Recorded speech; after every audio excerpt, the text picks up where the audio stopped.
academic memory. With great pleasure and pride, we welcome you all to this inaugural ceremony. To begin this conference on an auspicious and a reflective note, let's now invite the spirit of reverence and gratitude. Invocation is a moment of stillness before the dialogue, a pause to honor language, tradition, and culture. May I now invite the LCS choir to lead us in Tamritai Vartha, and I request the gathering to kindly rise up in reverence.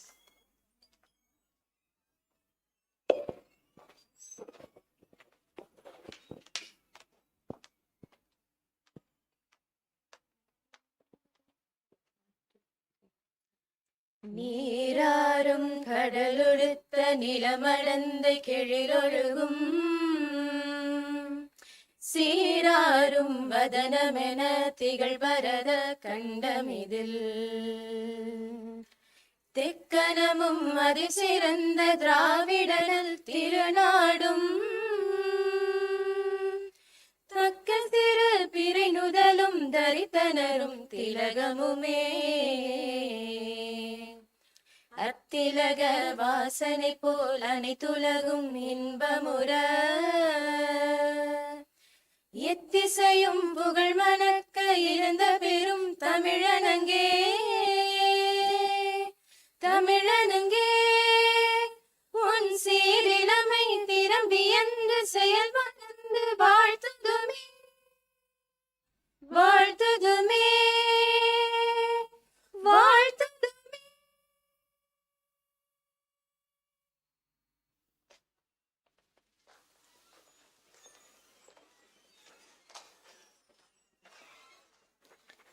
Thank you, team, for the rendition. Light is a metaphor of knowledge, and knowledge is the foundation of all scholarly pursuits. We now invite our honorable dignitaries to light the ceremonial lamp, symbolizing the illumination of intellect and marking the commencement of this international conference.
Thank you, dignitaries. May this light reflect the intellectual conversations ahead. Every gathering becomes meaning when it's given a voice. To give a voice to this gathering and to formally set a tone for this two-day international conference, we now with us Dr. L. Kavitha Nair, Professor and Head, Department of Language, Culture and Society, the conference chair, who is a beacon of excellence with a unwavering passion and purpose, strongly rooted in the belief that education is the most transformative power to shape the world much better. I would like to now invite ma'am to welcome and greet the gathering.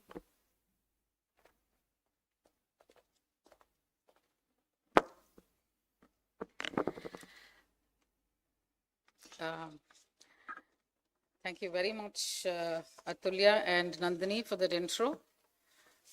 Just wish you all a very pleasant morning today. Is it necessary that an intellectual gathering must have serious faces? It's not necessary. Yes, let it be a little more light and let us be receiving and let us be smiling, because it's a joy that we're going to take in the next 2 days of absolute intellectual discussions. So, honorable dignitaries on the dais, respected chief guest, esteemed members of SRM leadership, distinguished speakers, scholars, researchers, colleagues, dearest students, and participants from various universities and colleges. A very good morning to everyone present here. So may I begin with a simple question? How many of us here read or heard a story before coming to this hall? Maybe a WhatsApp message, a reel, a meme, a news headline, or maybe a prompt generated by AI. Yes? Did you? You did. So exactly. We are all surrounded by narratives. Yet we rarely pause to ask who constructs them, how they shape us, and what is the power they wield. It is with this spirit that I warmly welcome you all into the two-day international conference on practicing narrative engagement, intersecting language, literature, and technology. Technology is advancing rapidly, but whose stories, whose languages, and whose identities are being carried forward, and whose are being erased? This conference is a collective response to this question. And what better place than SRM, where technology meets humanity? So SRM Institute of Science and Technology, founded by our visionary founder, Chancellor Dr. T.R. Parivender, has always believed that technology without humanity is incomplete. This is one of the largest multidisciplinary university with around 60,000 students, more than 3,000 faculty members. NAC A++ accreditation, category status 1, it's a lot. The list goes along for SRM. And recently, 2 days back, our students have won the Formula Bharat 2026 championship. Are you all aware of that? Our students from mechanical, mechatronics, automobile, they put together and they have won the Bharat Formula 2026. Can we have a round of applause, please? Yes, thank you. So this is precisely why you can see that how education and extracurricular activities, they have a synergy at SRM, a space where engineering, innovation, sports, human values, culture, and ethics converge seriously. I'd like to mention the dynamic leadership of Vice Chancellor Professor C. Muttamil Selvan and the absolute support from our Registrar Dr. S. Ponnusamy in every constructive and progressive initiative that we as departments take. And a few words on our department. The Department of Language, Culture and Society is recently renamed. Earlier it was known as English and Foreign Languages, an earlier Department of English, and it's got a legacy of almost 35 years in existence. And now we are purely research-driven, housing over 130 research scholars, working across disciplines that cut across language, culture, technology, policy, and culture, society. The Department of Language, Culture, Society plays a distinctive and strategic role within this ecosystem of SRM. Positioned at the intersection of language, literature, communication, culture, and technology, the department supports SRM's vision of holistic and human-centered education, especially within a technology-driven university. So we invite all of you to see language as merely grammar or literature as merely text.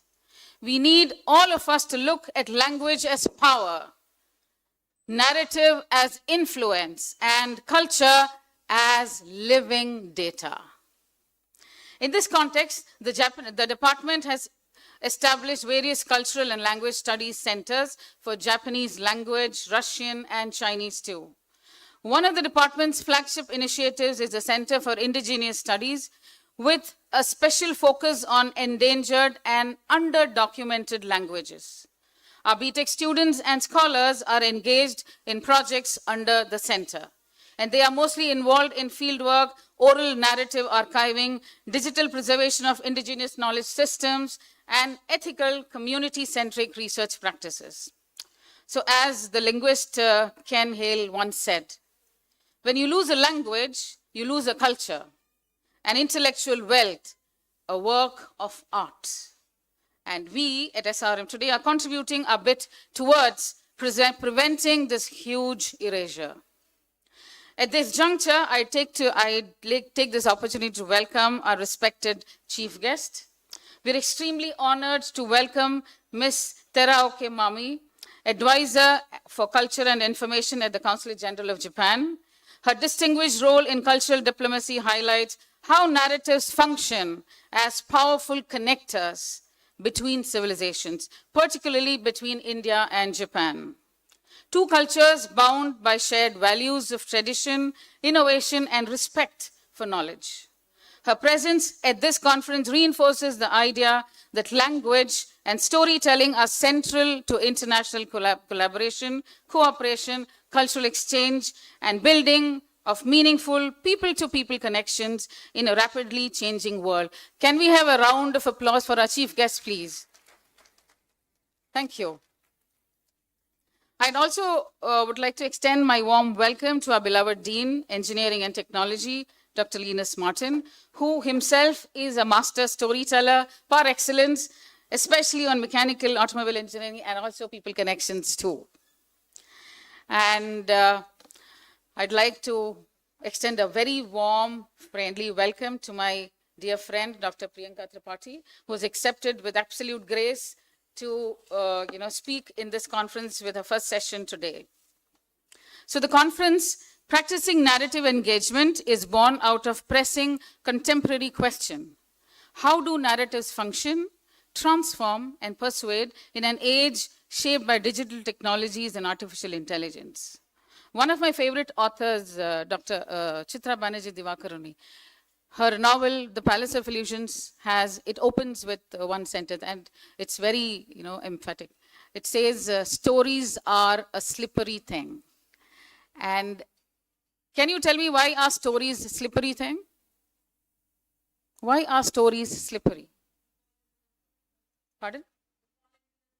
You fall in the world, it's slippery, okay. There are retellings of every epic that we have and every story. So everybody has their own narrative power, their own stories to share. So we will be definitely listening to more of narratives, especially on resilience to narratives by our distinguished speaker, Dr. Priyanka Tripathi from IIT Patna. Mr. Emmanuel Kulu, human race.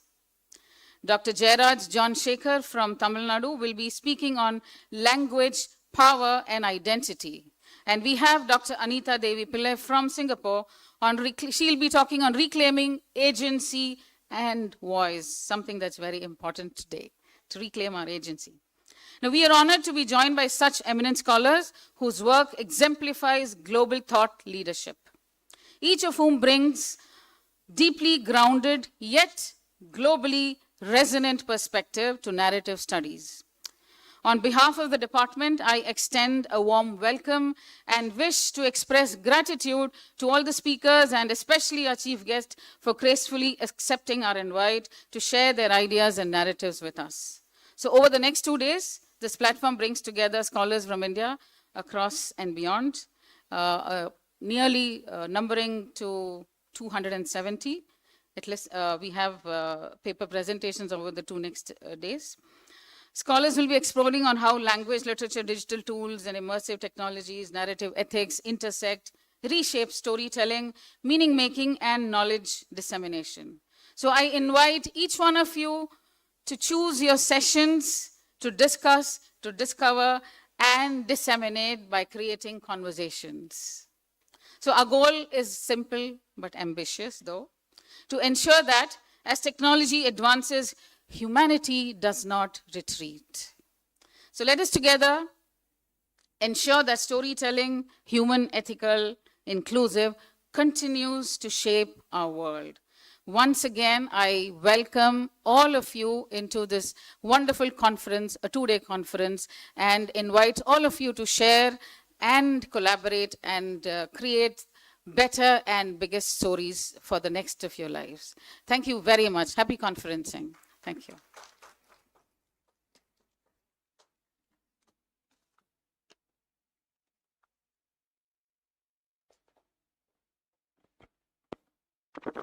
Thank you, ma'am, for your warm welcome and also for emphasizing the significance of language, narratives, and storytelling. Moving on. Felicitation is a moment. Felicitation is a moment where respect finds expression. It allows us to pause, acknowledge, and honor those whose presence and contribution add meaning to our academic journey. At this juncture, we take a moment to formally recognize and express our gratitude to our esteemed guest whose scholarship has enriched this conference. May I now invite the Dean FET to kindly felicitate our chief guest with a shawl and a memento.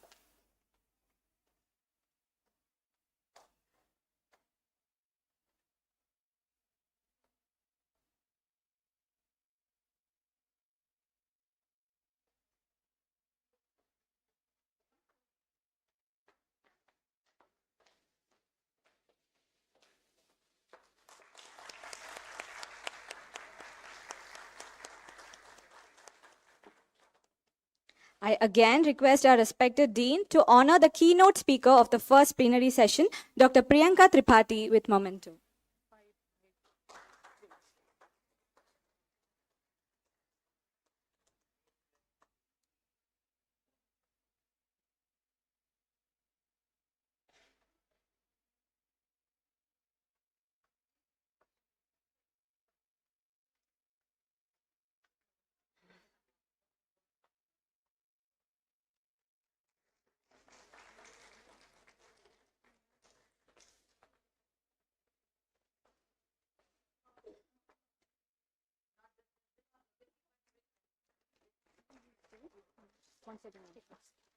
I once again request our respected Dean to honor the keynote speaker of the first plenary session, Dr. Priyanka Tripathi, with a memento.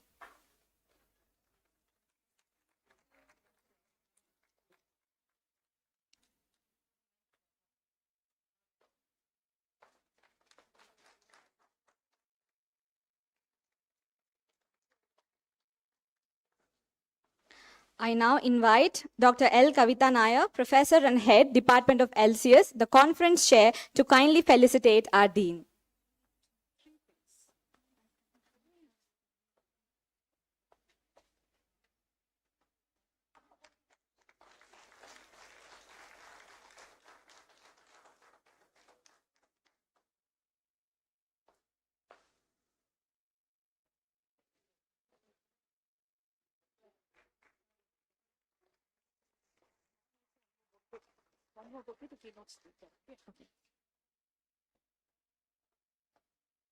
I request our HOD to honor plenary section speaker with a bouquet.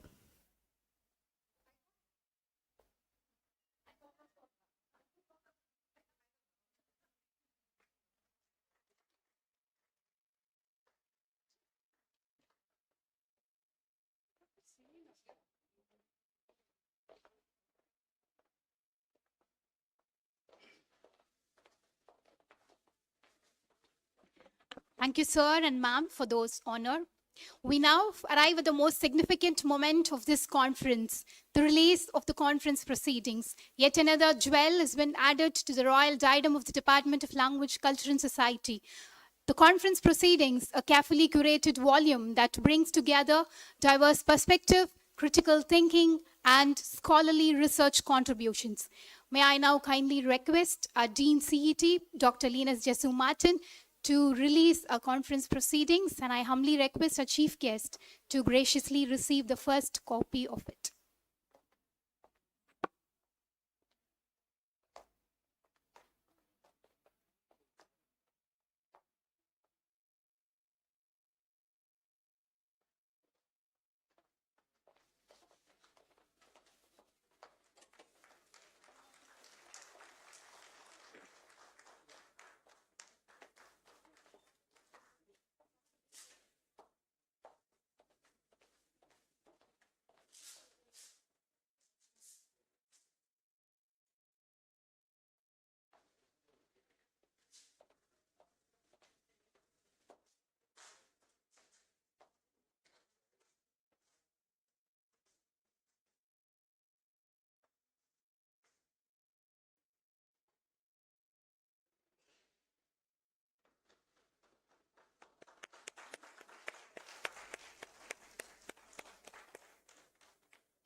Thank you, dignitaries. An institution finds its rhythm and resolve in the vision of its leadership. When guided by wisdom, integrity, and an unwavering commitment to academic excellence, it becomes a space where ideas are nurtured and futures are shaped. Such leadership does not merely administer, it inspires. We are privileged to be guided by one such academic administrator, and it's my honor to invite our respected Dean FET, Professor M. Linus Jesu Martin, to deliver the presidential address.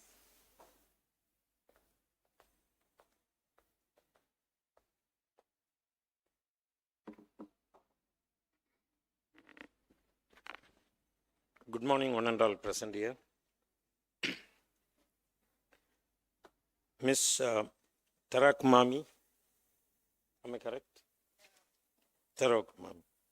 Dr. Priyanka, Dr. Kavita, Dr. Alagasan, my colleagues, and my dear student friends and participants from other institutions.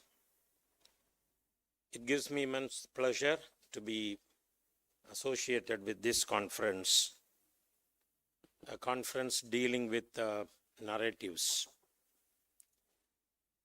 So all of us might have started our life with grandmas narrating stories. Gradually, over a period of time, that has gone. Now we know we are living in a world where most of the time grandparents are not living with grandchildren, and the legacy is little bit going down, but we are still exposed to narrations. As teachers, our students used to come and narrate stories when they absent themselves, and if you are asking, so the narration part, storytelling part is happening every day, every moment, whatever may be the form, but narration happens, and we are enjoying that. At times we used to cherish after the student or after a colleague narrates something and leaves, we used to recollect and we cherish. That is part of life. So we cannot eliminate narration from our life. In one form or other, the transformation will always be there. So in any form, if narration comes, we have to accept. Now we are into the digital era. Now storytelling is happening with apps. So there are several apps, even for kids to elderly people, and people who are not having time to hear something, they will be concentrating on some work, and they'll be hearing something in their apps. So narration is part of our life. And naturally, language, literature, and technology. Technology, without technology in the present scenario, we cannot live. So, and that too, this being a technological university, so you students, particularly students doing literature, are fortunate enough to mingle with the students doing engineering, researchers doing engineering in different areas, particularly AI and ML. It is going to help you in so many things, and the advancement of data science. You know, my son is a sound engineer, and he's a voice artist, and he used to record international voices for global advertisements. I used to sit with him hearing the different forms of narration in different languages, starting from Sri Lanka, which is a country which is very close to countries, because they have specific customers who need different voices. So he'll be having a database of voice artists all over the world. So if a customer is asking a UK voice, he will immediately drop a mail, then talk to them, and they will sit in the comfort of their house or a studio there. The voice is coming, and that is modified, edited, and fitted into some international advertisements. And I was watching him preparing the Benz global ad in his studio. So amazing. See, so music is coming from one place, voice is coming from another place, and it is mixed with the video clippings. And finally, after a few hours of hard work, it is getting transformed into a very nice advertisement which runs for around 30 seconds, okay, which will cost around 2 to 3 crores. So in the global market. So that is the way with which our technology is taking. So it is not like a one-to-one narration. Now it is happening in different forms at remote locations. Things are happening. And when language comes, and it plays a very big role because it is linking us and the literature behind that. Okay, so that is going to help the transformation and of course technology.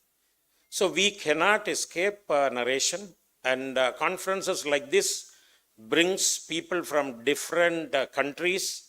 And now after Corona, it is very easy for us to get connected digitally, so that even if a speaker is not in a position to travel and come, they can very easily either record and deliver or deliver it live. So we have the advantage of technology being used for conferences where keynote addresses and other lectures can be delivered to the participants at any part of the world. So technology is helping. And as researchers, be active with technology, because whether you want it or not, you cannot escape. Okay? So you have to be very, very careful. I still remember the teachers who taught English to me when I was a graduate student of physics. So all of you know, the first 2 years we used to have language as one of the part. So I still remember one of my professors by name, Professor Rosario, and another professor, Professor Sebastian. Both of them used to enact Shakespeare and others, and you will never forget the way they modulate the voice, the way they act in front of 40, 45 students and tell the stories. So you will never forget in your life. Still, I remember my 1984, not in 84, 81 was my BSc, 81. I still remember my classroom. I recollect a classroom where we used to sit, and the teachers, particularly the language, English language teachers, used to teach English the way it should be taught. Okay, nowadays we have forgotten so many things, and most of the time we are going with the PPT, and we think that PPT is everything. So PPT is just 5% of the lecture. The remaining part is the way you talk, the way you express, because teaching needs a lot of commitment and involvement, and particularly physical involvement. It is not if I stand at one corner and if I teach. So that is not interesting, and you know very well now in the present day situation, 12 to 15 minutes is the concentration time, the duration with which up to which a student can concentrate. So we have to bring in new technologies inside the classroom also while delivering the lectures. So you have to be very, very careful, bring in technology. So you know very well, robots are performing surgeries. Behind that, there is a doctor, but technology. Okay, so that, like that, we have to bring in technology everywhere and in whatever way possible. And as English teachers, participants interested in the language of different languages, so you have to be very, very enthusiastic to embrace technology, because that is what is going to give you a unique identity now. Okay, so participate in the discussions, interact with friends who have come from our institution and from other institutions, make new friends. These 2 days are going to be very useful for you. I appreciate and I congratulate the Department of LCS, Language, Culture and Society, for organizing such an event and bringing eminent speakers. Let these 2 days be fruitful 2 days for all of you. Madam, thank you for recollecting Bharat, Formula Bharat 26, because that is my favorite area, my heart, my, in fact, my blood and flesh. because we started the teams way back in 2009, few teams. Now I think we have 90 plus teams participating in various competitions. And formula is very close to me because I nurtured the team. And we have won 2 national champions earlier, and this is another national championship. It is not easy because making a vehicle, and it has to be dynamically tested, okay, on a track at a speed of around 120 kilometers per hour for around 15 to 18 laps on a test track, like our Buddh International Circuit. Okay, the vehicle has to be stable, lot of engineering going in.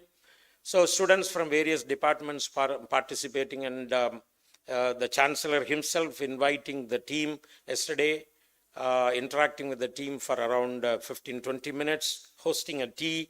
So I was carried away by the interest the chancellor has shown, and on the spot he sanctioned around 40 lakhs for the next team.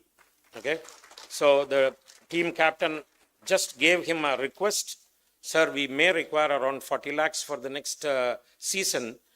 On the spot, he told, sanctioned.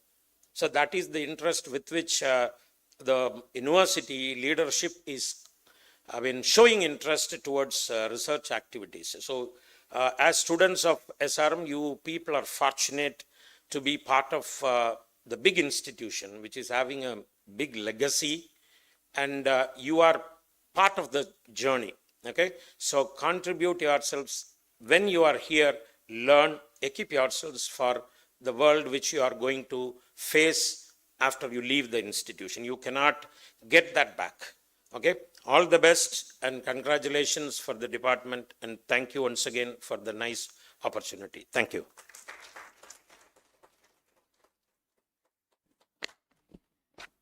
Thank you, sir, for so beautifully capturing the essence of this conference and for your inspiring and encouraging words. Thank you once again, sir. The most defining moment of a conference is the inaugural address that brings together the purpose of this conference and the promises of the conversations ahead. It is through the voice and vision of our chief guest we are here to witness the meaning, direction, and the resonance of this conference. To formally introduce our chief guest to us, I now invite Dr. Thomas Alva Edison, Assistant Professor, Department of LCS, the co-convener of the conference, to formally invite her to deliver the inaugural address.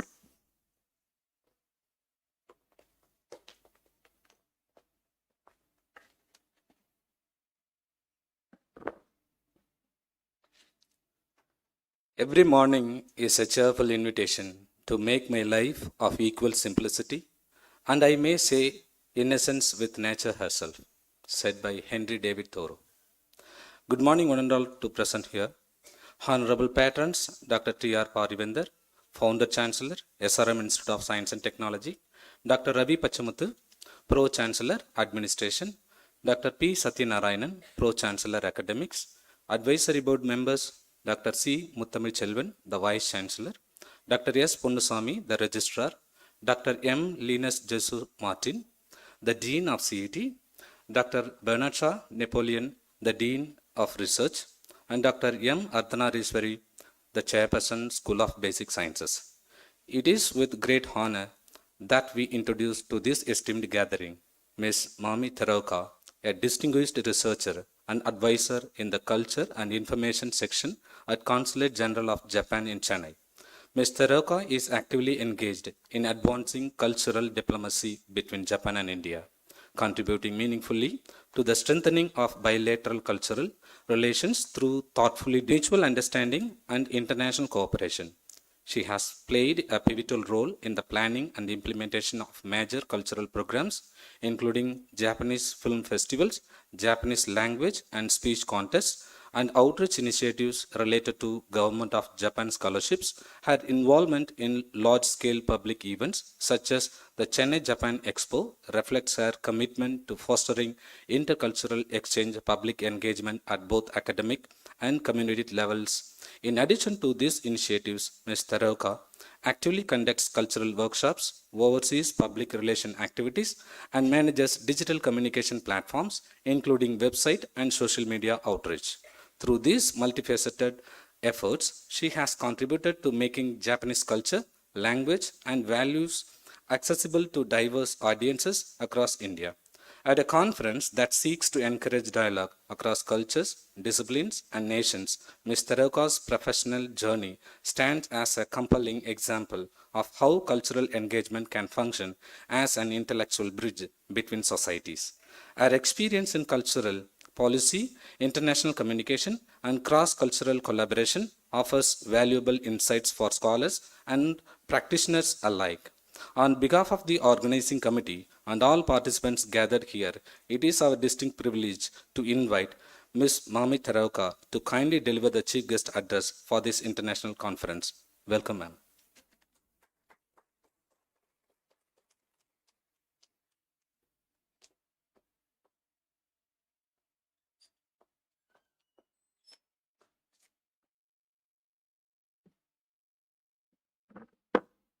Good morning to all of you.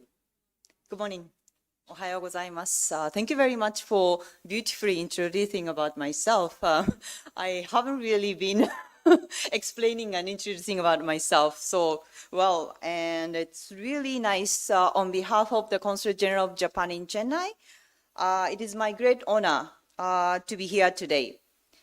And I sincerely thanks to the Department of Language, Culture, and Society. And thank you very much for organizing this event, and all the committee members for inviting me to serve as a chief guest at this international conference on language, culture, and also global communication. I'm truly grateful for your warm welcome. The theme of this conference is particularly significant in the contemporary global context. While technological advancement has enabled instant communications across borders, genuine understanding and among societies requires much more than the exchange of information. It demands linguistic competence, cultural awareness, and above all, the ability to engage thoughtfully and reflectively with perspectives different from our own. Education, in its truest sense, goes beyond the acquisition of knowledge or technical skills. It plays a vital role in nurturing the capacity to observe carefully, to question assumptions, and to think independently. Such an approach to learning is essential for meaningful engagement across cultures where communication must be guided not only by accuracy of language, but also by sensitivity, respect, and intellectual openness. Language provides structure to thoughts and expression, while culture offers the context through which meaning is interpreted. When we study language alongside culture, we begin to understand not only how people communicate, but also how values, histories, and social frameworks shape perspectives. And I pretty much admire those people here in India. You speak more than one language. As we Japanese people usually tend to speak the Japanese, but when I meet a lot of students who learn Japanese, I mean, maybe some of you might have studied Japanese already, but you speak more than like 2 or 3 languages, which is really amazing. And I always admire those who study more than that, because learning the language is not only the purpose of learning, but you understand the cultural context and differences between our cultures. India and Japan share a long-standing relationship, founded on mutual respect, trust, and strong people-to-people ties. Education has consistently served as a cornerstone of this partnership. academic institutions such as SRM Institute of Science and Technology play a crucial role in preparing young people to engage responsibly and confidently in an increasing interconnected world. In this regard, I'd like to acknowledge the visit of the Japan Student Services Organization, JASO, to this university campus on 11th November 2025. The Future Path Preference Survey conducted during the visit offered valuable insights into students' aspirations regarding higher education and career opportunities in Japan. It also highlighted the growing interest among Indian students in exploring Japan as a destination for academic and professional growth. Building on this shared interest, I am pleased to introduce, which was already introduced by the introductions of myself, that the Chennai Japan Expo 2026, which will be held on 31st January and 1st February at BL Chennai. I know that it takes about 1 hour and a half from here to the BL Chennai, and which is already like 2 more days to go. And now we are preparing for that. The expo is designed to provide a comprehensive introduction to Japan through cultural, educational, informational initiatives.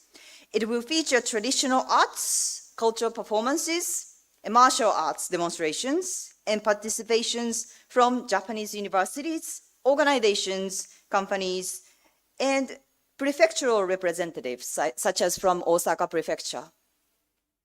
And we are also inviting the Japanese traditional musicians, tsugaru shamisen, which has the other traditional Japanese instruments. We are actually learning, I'm also learning from this professional teacher for tsugaru shamisen, and he is going to play on 31st January and 1st February. So if you have a chance and if you have time, please visit to this Chennai Japan Expo. And importantly, the expo will also serve as a platform for students to explore a pathway related to higher education, Japanese language learning, scholarships, and career opportunities. We hope this initiative will encourage informed decision-making and inspire deeper academic and cultural engagement.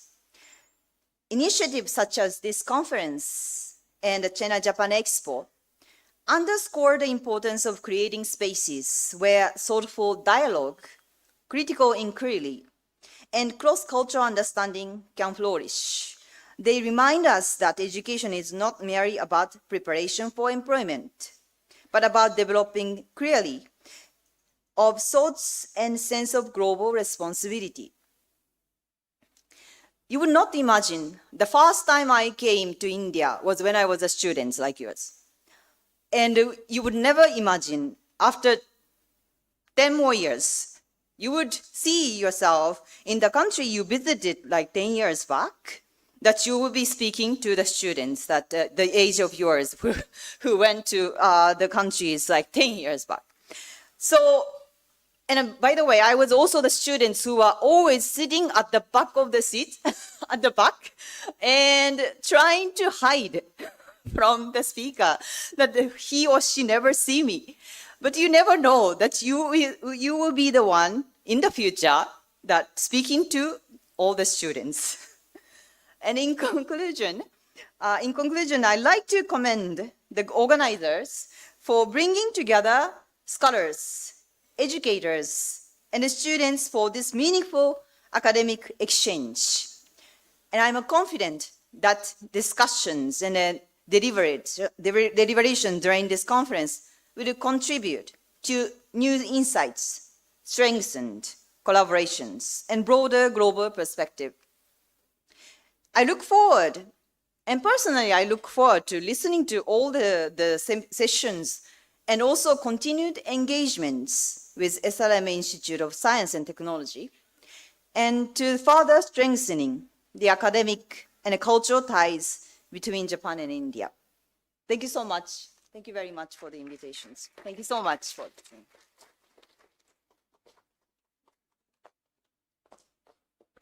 Thank you, ma'am. We are truly honored by your presence here today. Gratitude completes the circle of collaboration.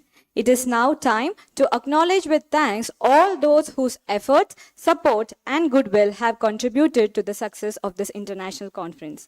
I now invite Dr. M. Aragasan, Associate Professor, Department of LCS, and the convener of this conference, who is known for his witty metaphors and engaging sense of humor, to propose the vote of thanks. So before proceeding with the vote of thanks, I again request our chief guest to deliver a few words for the gathering here again. So this is thank you so much. So this is the Chennai Japan Expo, which is going to be happened we are in Chennai. So we like to ask the faculty members to maybe present this. Looking forward to seeing you at BR Chennai. Thank you. Thank you.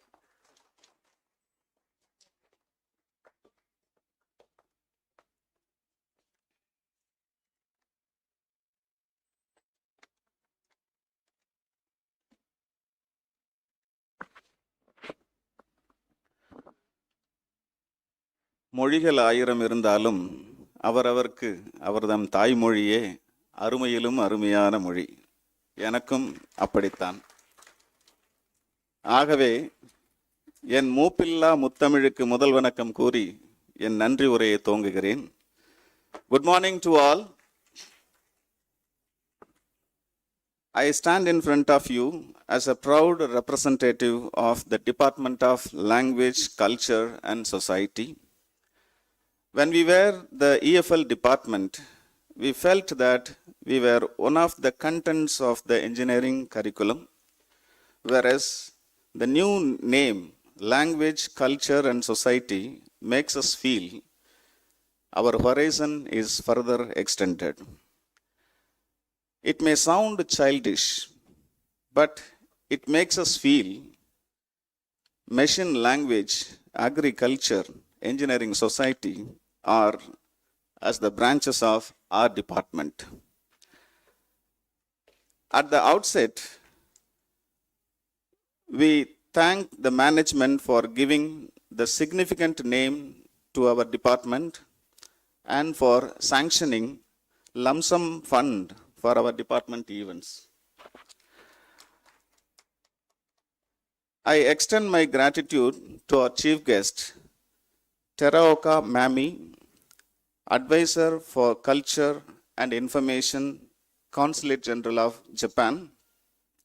Ma'am, we feel honored to have you as a chief guest from the country from which Tamil Nadu learned productive labor and family planning to stabilize the economy.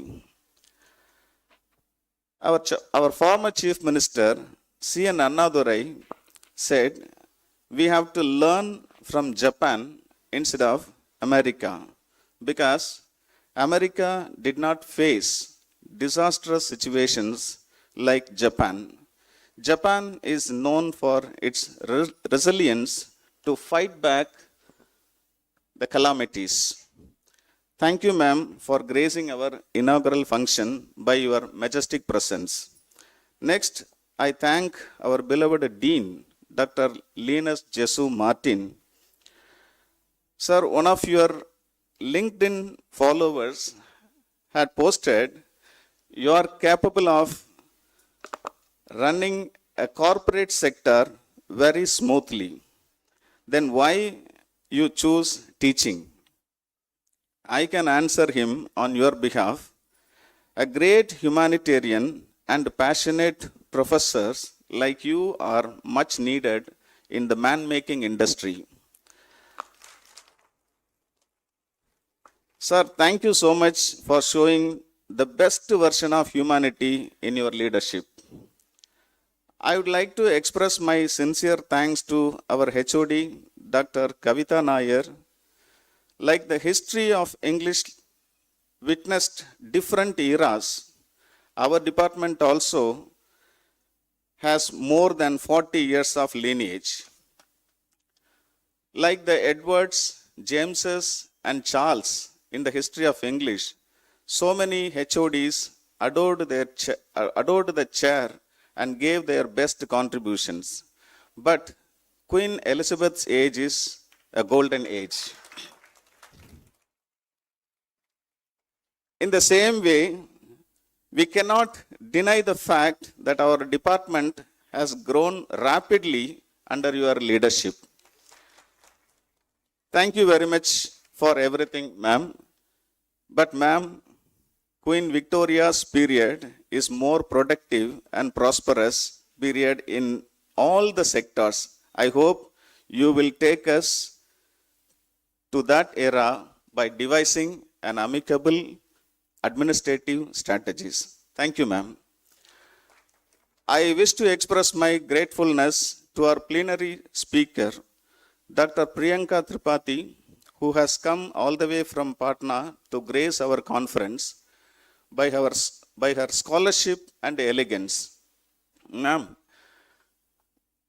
I don't think you will cut my throat with the feministic sword if I make this statement.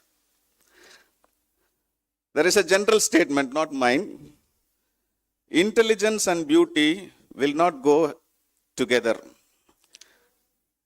But your majestic personality nullified the statement.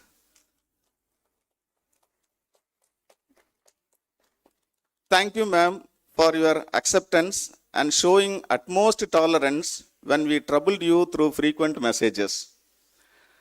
I thank my co-conveners and the two arms of me, Dr. Thomas Alva Edison and Sumati ma'am, for their earnest support in all our endeavors. Without them, the event wouldn't have come up to this level. Thank you, sir. Thank you, ma'am. Next, I thank my colleagues. They never showed a cynic face to me whenever I sought help from them. Thank you for so kind to me. And I thank our scholars. Like the gear wheels, they played a pivotal role in accomplishing the tasks. Our thanks are due to their commitment and patience. I thank our participants for showing interest in participating and presenting papers. Without you, the conference is meaningless. You are the unique selling point of our conference. I thank all the teaching fraternity from our sister concerns, non-teaching staff, technicians, media persons, sanitary workers, and other great souls who wish the conference a grand success. எழுமை எழுபிறப்பும் உள்ளுவர் தங்கன் விழுமன் துடைத்தவர் நட்பு. I translate, the wise will remember the love of those who have wiped away their affliction throughout their sevenfold births. With these thank-filled quote, I conclude my vote of thanks. Thank you very much.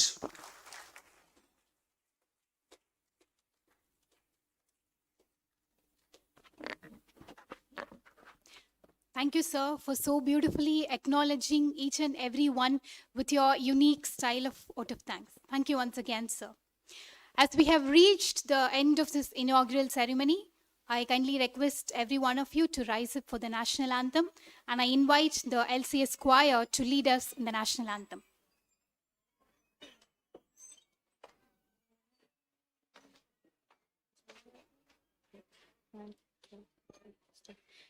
जनगण मन अधिनायक जय हे भारत भाग्य विधाता पंजाब सिंध गुजरात मराठा द्राविड उत्कल बंगा विंध्य हिमाचल यमुना गंगा उच्चल जलधि तरंगा तब शुभ नामे जाहे तब शुभ आशीष माहे गाहे तब जय गाता जनगण मंगल नायक जय हे भारत भाग्य विधाता जय हे जय हे जय हे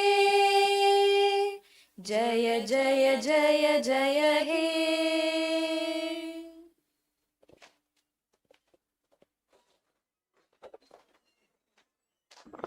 Let us hit the pause button for now for tea break.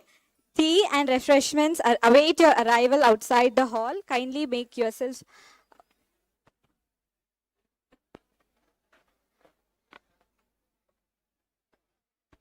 Let's take this opportunity to reconnect, recharge, and prepare for the sessions ahead. We will reconvene shortly for the first plenary session after 15 minutes.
Do it soon.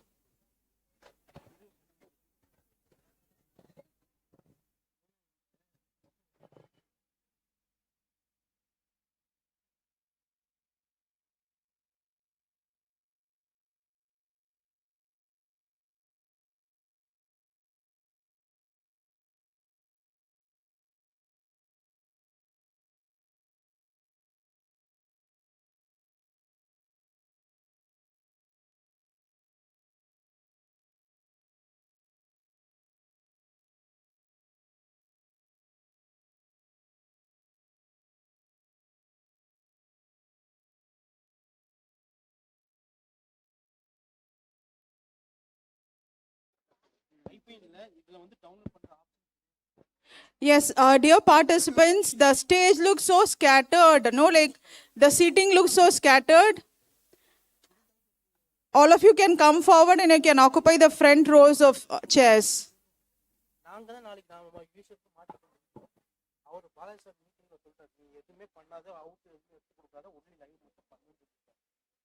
அதனால தான் அன்னைக்கு program வச்சு இன்னொரு camera போட்டு இந்த இது நடந்தது program எது கவர்னர் வந்தார்ல உங்க எல்இடிக்கு 2 வார்டுக்கும் தனி கேமரா போட்டது. அதான் இது வந்து எடுக்க முடியாதுன்னு சொல்லி ஏன் என்ன எதுவும் எடுக்க முடியாது சார் ஸ்லோவாயிடும் சார் உட்காந்து ஹேங் ஆயிடும் சார். அதான் எது என்ன ரீசன் அதுக்கு என்ன பண்ணணும் ஸ்லோவாயிடும் ஹேங் ஆயிடும் யூடியூப் போயிட்டு இருக்கு ஹேங் ஆகி அப்படியே உட்காந்துடும். அதுக்கு சொல்யூஷன் என்ன பண்ணணும் அது சோர்ஸ் வேணும்னா என்ன பண்ணணும் சோர்ஸ் டவுன்லோட் பண்ற மாதிரி சோர்ஸ் என்ன அது அவங்க யூடியூப்ல இதுல ஜூம்ல இருக்கான்னு பார்க்க சொல்லுங்க. ஜூம்ல இது ரெக்கார்டிங் இருக்கான்னு பார்க்க சொல்லுங்க. அவங்க ஜூம்ல அவங்க பேசுற கெஸ்ட் இவங்க வாங்கியிருப்பாங்கல்ல லிங்க் அதுலேயே ரெக்கார்டிங் இருக்குங்க. அந்த ஜூம் லிங்க் நீங்க தானே கொடுத்தீங்க ஐடி கேம் தானே சார். அந்த விஷயமே எனக்கு தெரியாது சார்.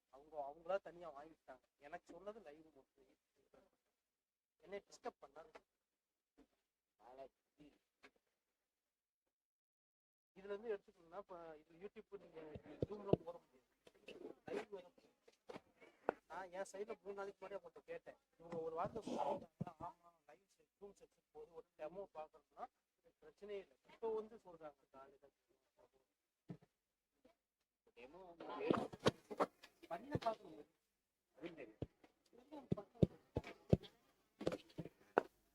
நான் அதைத்தானே சொல்றேன் காலையில். இப்போ அந்த மேடம் வந்து கேட்டாங்க அவங்க ஜூம்ல போட்டுருவாங்க. போட்டு ஆடியோ வீடியோ மட்டும் உள்ள வந்தா போதும். ஜூம் உங்க ஒரு லேப்டாப்ல லாகின் பண்ண சொல்லியிருக்கேன். பண்ணிட்டு ஆடியோ எடுத்து கொடுத்துருங்க. அது தனியாக லேப்டாப் Hello, check.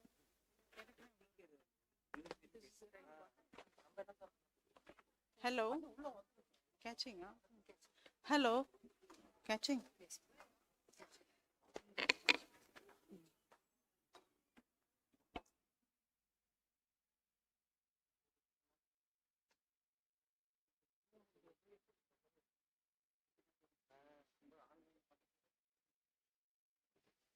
இந்த லேப்டாப் பெரிய பத்தலாம்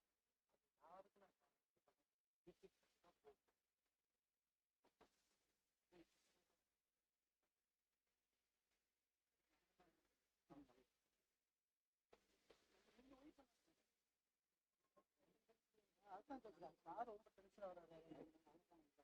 அது நீங்க சொல்லிட்டு கிளம்ப வந்தீங்க. நான் எந்த கேமரா தான் நான் பண்ண போறேன் இல்லைன்னு நானும் க்ளோஸ் பண்ணிட்டு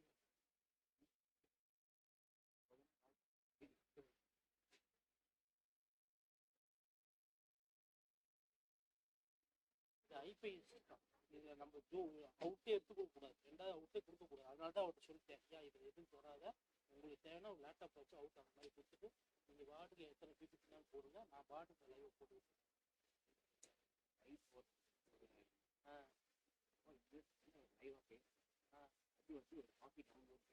அது ஏன் சைடில் அது என்ன அது என்ன அந்த ஜூம்ல அவங்களுக்கு இருக்கும் சார் ரெக்கார்டிங் இருக்கும். அது அவங்கள்ட்ட கேட்க யாரு வாங்கியிருக்காங்களோ அவங்கள்ட்ட கேட்க சொல்லுங்க. இருக்கும் அதான் ரெக்கார்டிங் லிங்க் கிரியேட் பண்ணி கொடுக்குறது ஐடிக்கு. ஆமா அந்த லிங்க் டவுன்லோட் பண்ணுறது ஆப்ஷன் கொடுக்க வேண்டியது அதுக்கு அவங்க தான் அங்கே கேட்குறது. அது எனக்கு வரல சார்.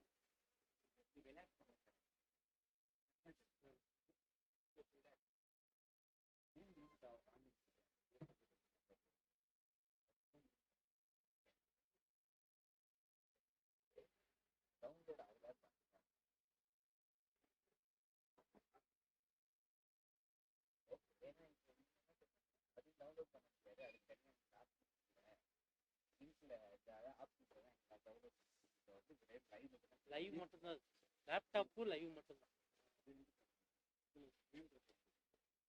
இது யூடியூப்ல அப்படி வராது சார். இது எனக்கு ஜூம் விஷயமே தெரியாது. எனக்கு வந்த ரிக்வஸ்ட் ஒன்லி இதுதான். அவங்களுக்கு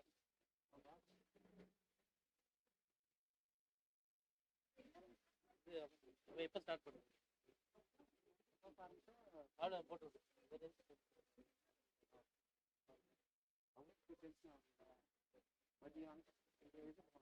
அது உங்க இது சொல்லிட்டு கிளம்புங்க.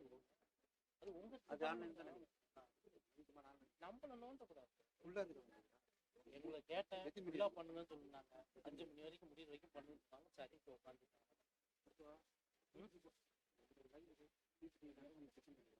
இந்த சார்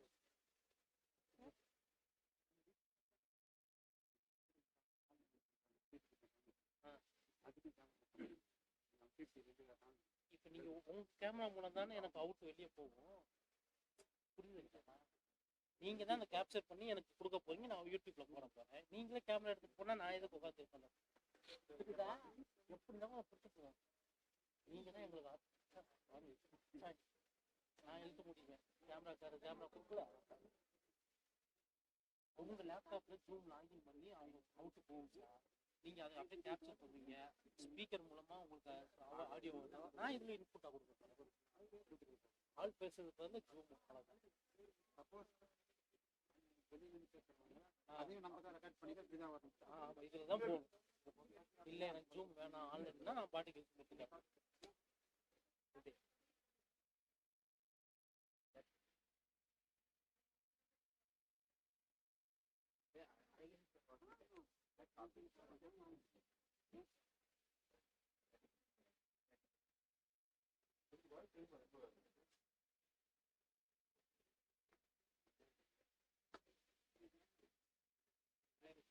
ஆனா தலை நீங்க இருக்கணும். நீங்க இங்கே போகுது கேமரா பிடிக்குதுன்னா அதான்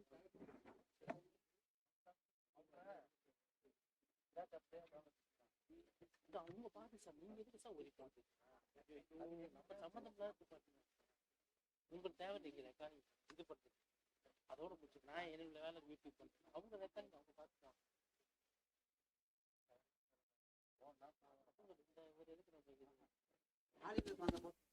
உங்க பாடு அவர் தானே கிளம்பணும். நேரு ஓகே கிளம்புங்க. நான் எனக்கு ஒன்றும் இல்லை. கேமரா தான் பண்ண போறேன்னு சொல்ல போறேன்.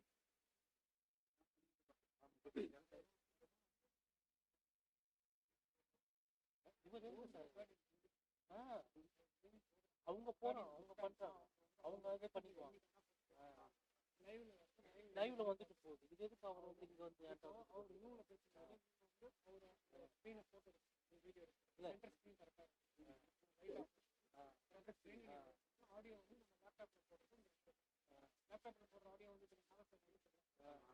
அது மாதிரி டெஸ்டிங் மட்டும் ஒரு 10 நிமிஷத்துக்கு மேல பண்ணிக்கலாம்.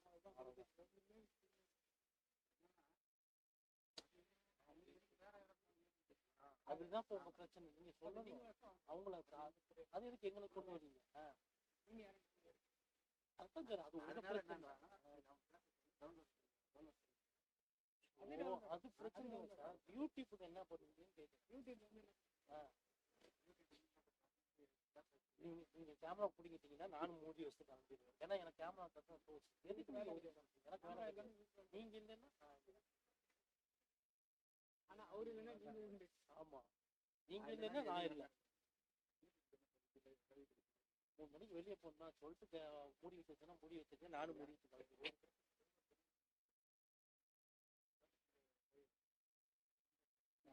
யூடியூப்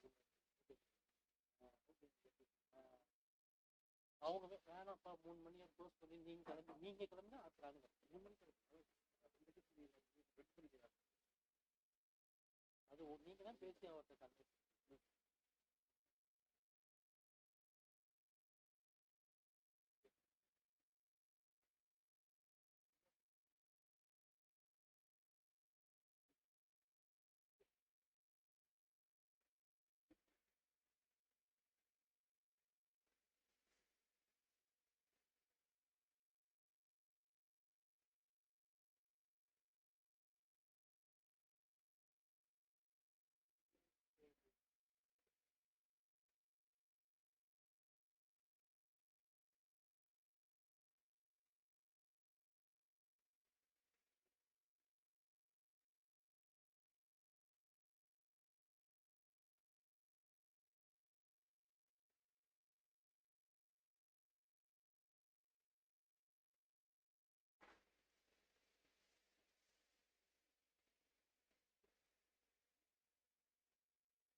சார் இது நம்ம உள்ள நுழைச்சா இருக்காங்க நம்ம ஏன் இதுல பண்ண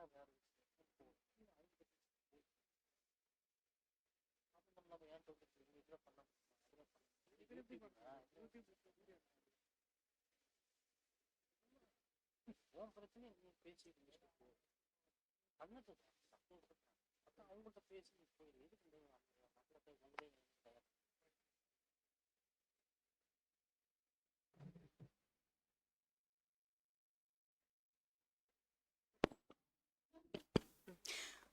Ladies and gentlemen, welcome back again for this two-day international conference.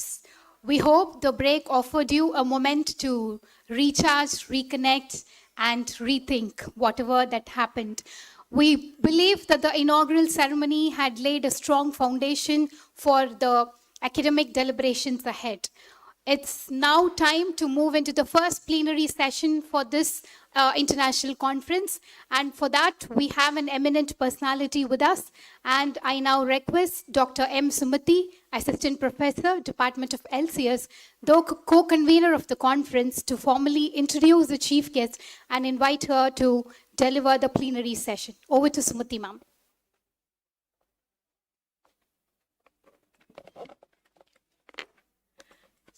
Distinguished guests, Head of Department of LCS and the Conference Chair, Dr. Kavita L. Nair, learned faculty members, accomplished scholars, enthusiastic participants watching this event both online and offline, it is indeed a great honor and academic privilege to introduce to this august gathering Dr. Priyanka Tripathi, Associate Professor of English, IIT Patna.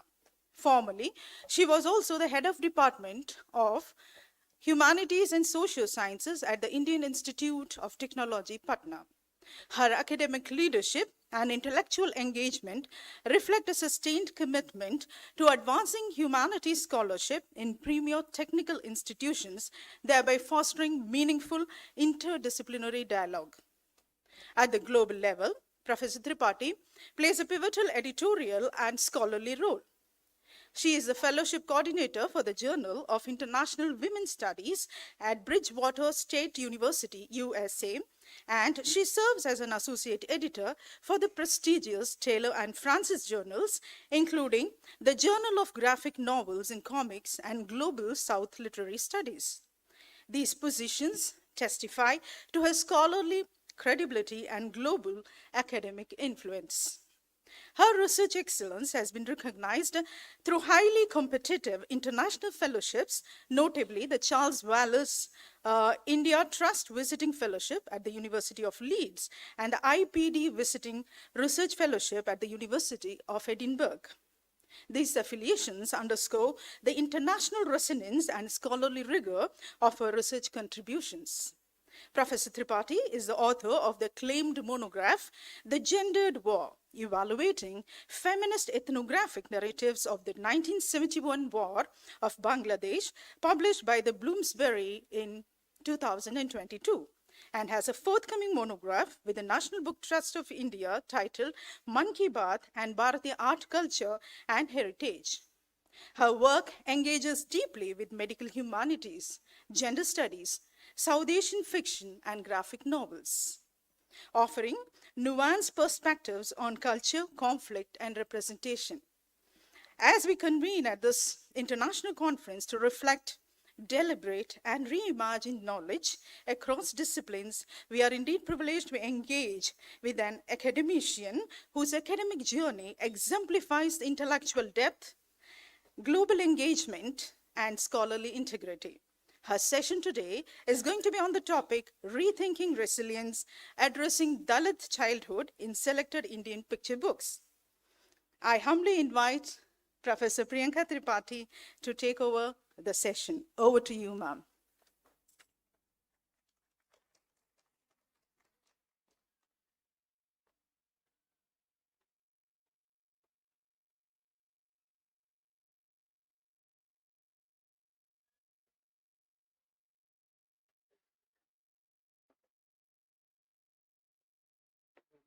Thank you. Other side. Good morning, everybody. I'm so happy to be here, which looks like a friend's home now. I have so many people with longest association possible in academia. Some I have known for 7-8 years, but in SRM Chennai for past, I think 5 years I've been coming, 4-5 years. And anytime and every time I come, I feel that I have returned back to a friend's place. So thank you for making me feel always this warm. I know Chennai is warm otherwise as well, but you must know that I come from Patna right now, which is 12 degree, 10 degree, 9 degree, and sometimes also going as low as 4 degree. So I am very happy to be here in Chennai and especially SRM. I I think I'm very thankful to the conference chair, Professor Kavita Nair, for inviting me to be part of this international conference, and to the co-conveners of this conference. Dr. Algerson said that he and Dr. Sumati has been bombarding with me messages. I think that's your job. You can't help but do that. I take it as a reminder because, there are so many tasks on a day-to-day basis that if there are no reminders, it becomes difficult to kind of follow up. So thank you for that, both of you. And also to the co-convener, Dr. Alva Edison, I congratulate you on this conference. I think the theme of the conference is very timely. It talks about practicing narratives, narrative engagement, intersecting language, literature, and technology. And when I was thinking of what do I speak on for this particular conference, I thought maybe I should take up something which is very contemporary. And that is why probably I choose picture books as part of the presentation that I'm making today. So the title of my presentation, like you can see, is Rethinking Resilience, Addressing Dalit Childhood in Select Indian Picture Books.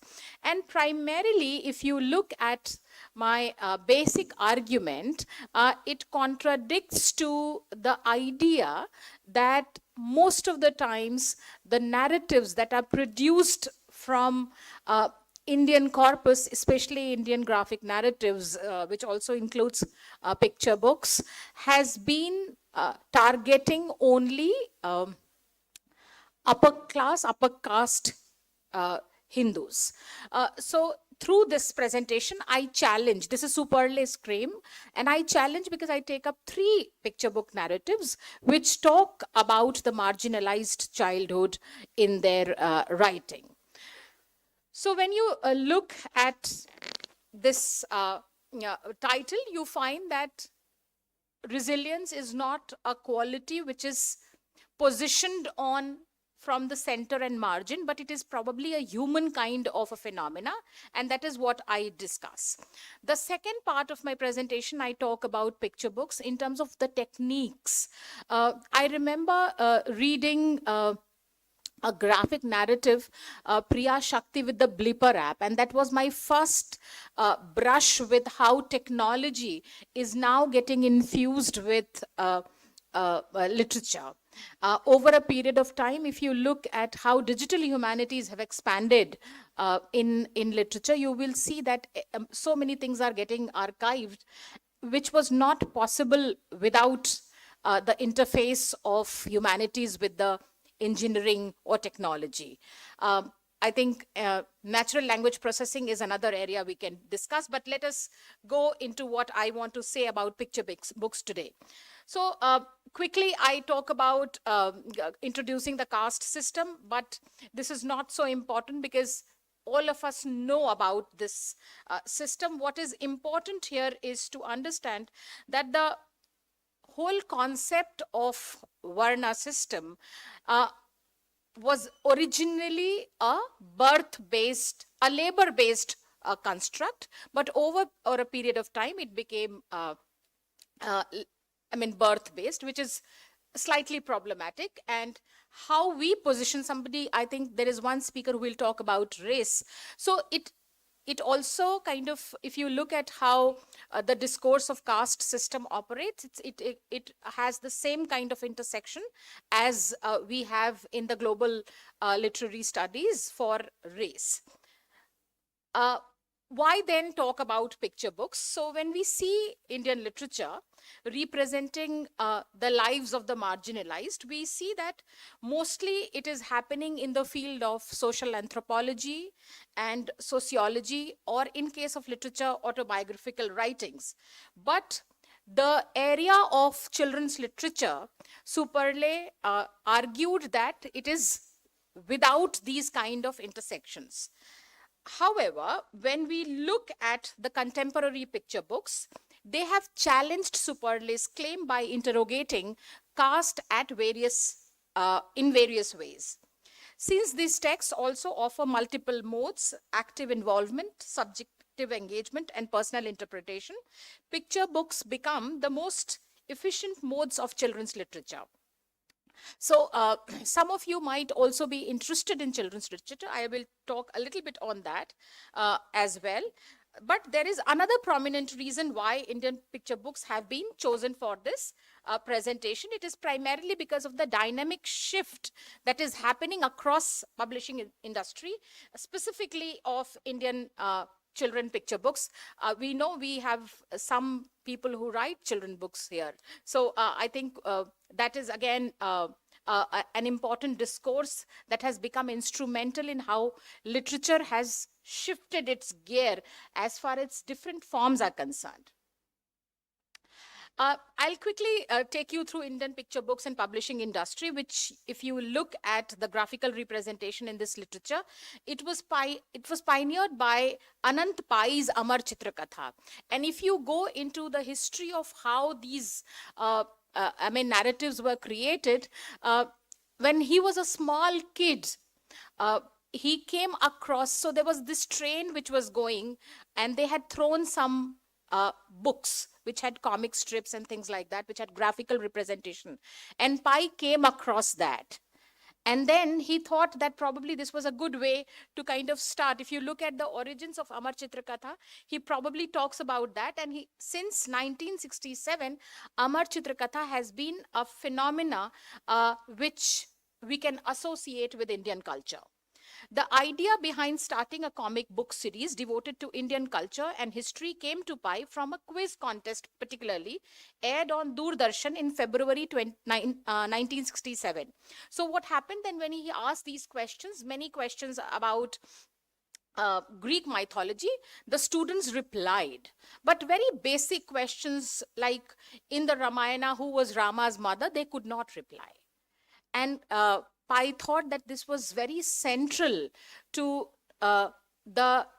what you can call knowledge making or knowledge construct in the Indian scenario, because we were aware of many things that were Western, but not aware of what was Indian. Like Professor Nair said in the morning, that how knowledge is being created, who is imparting that knowledge, what kind of material that we are getting, who is constructing that narrative, that is also important. And that is what Pai realized in 1967 that we should be doing.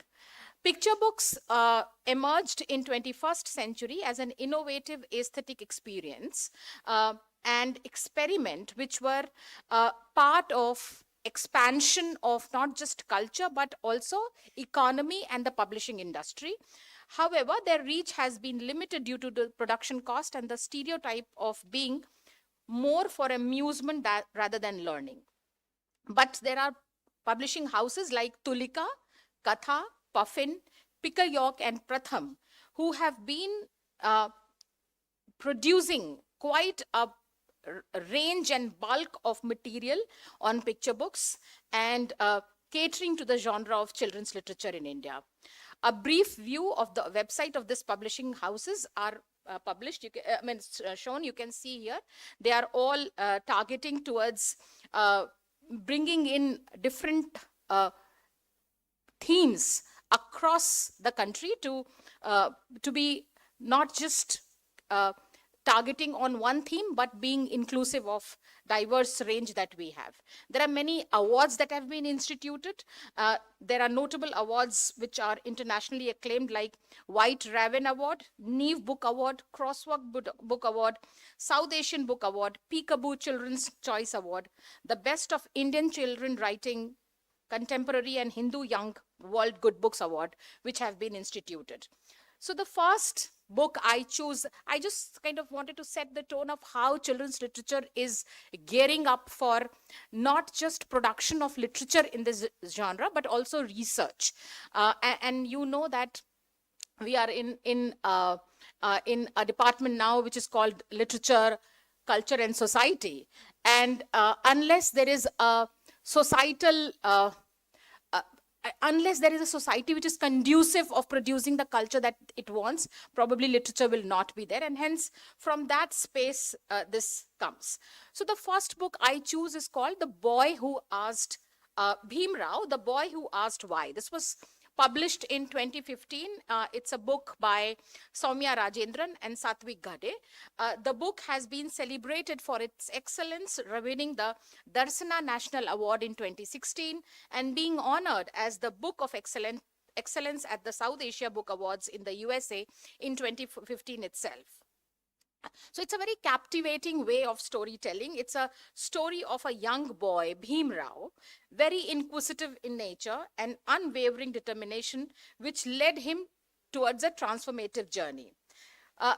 If you read the book, you find that he faces caste-based discrimination, but it was through education in which he finds his real calling, becoming the first architect of Indian Constitution and a champion of social justice. We know that we cannot think of understanding caste or even to a certain extent understanding the new Varna system without introducing or reading Ambedkar. So this is just one way of familiarizing the kids also of the role Ambedkar played in understanding our society.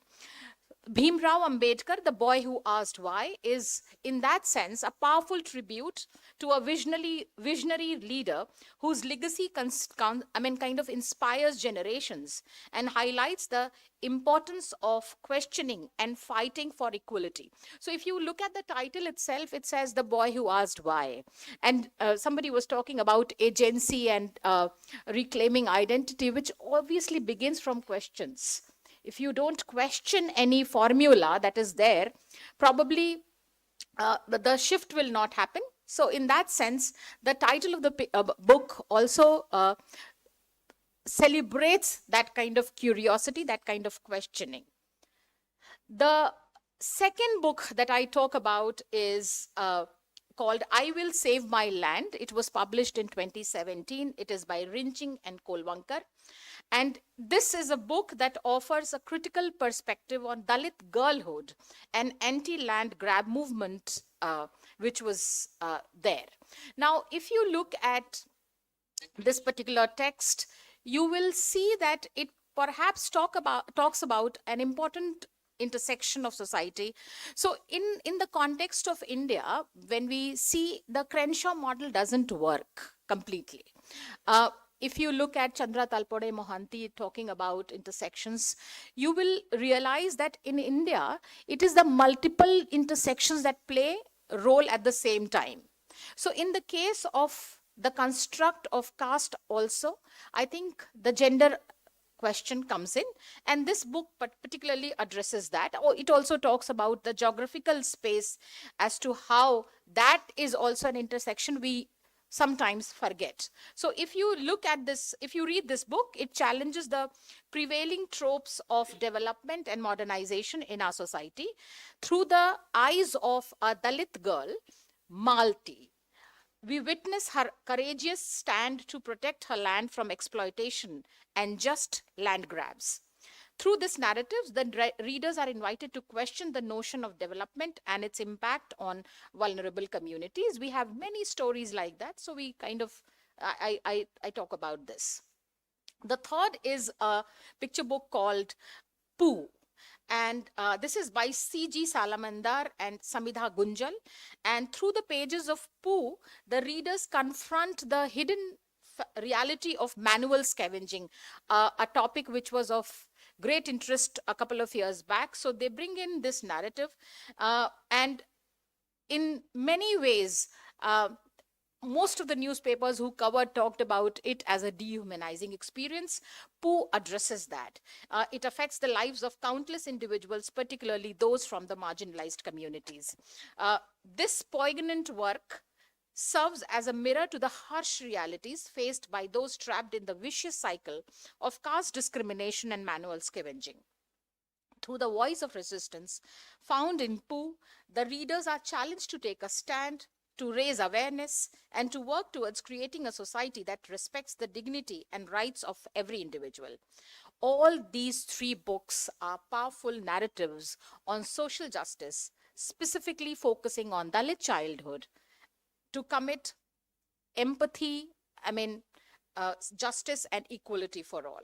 So when we think of these three narratives vis-a-vis the caste angle, we find that the diverse depictions of various social spheres shed light on the complexities of the issue.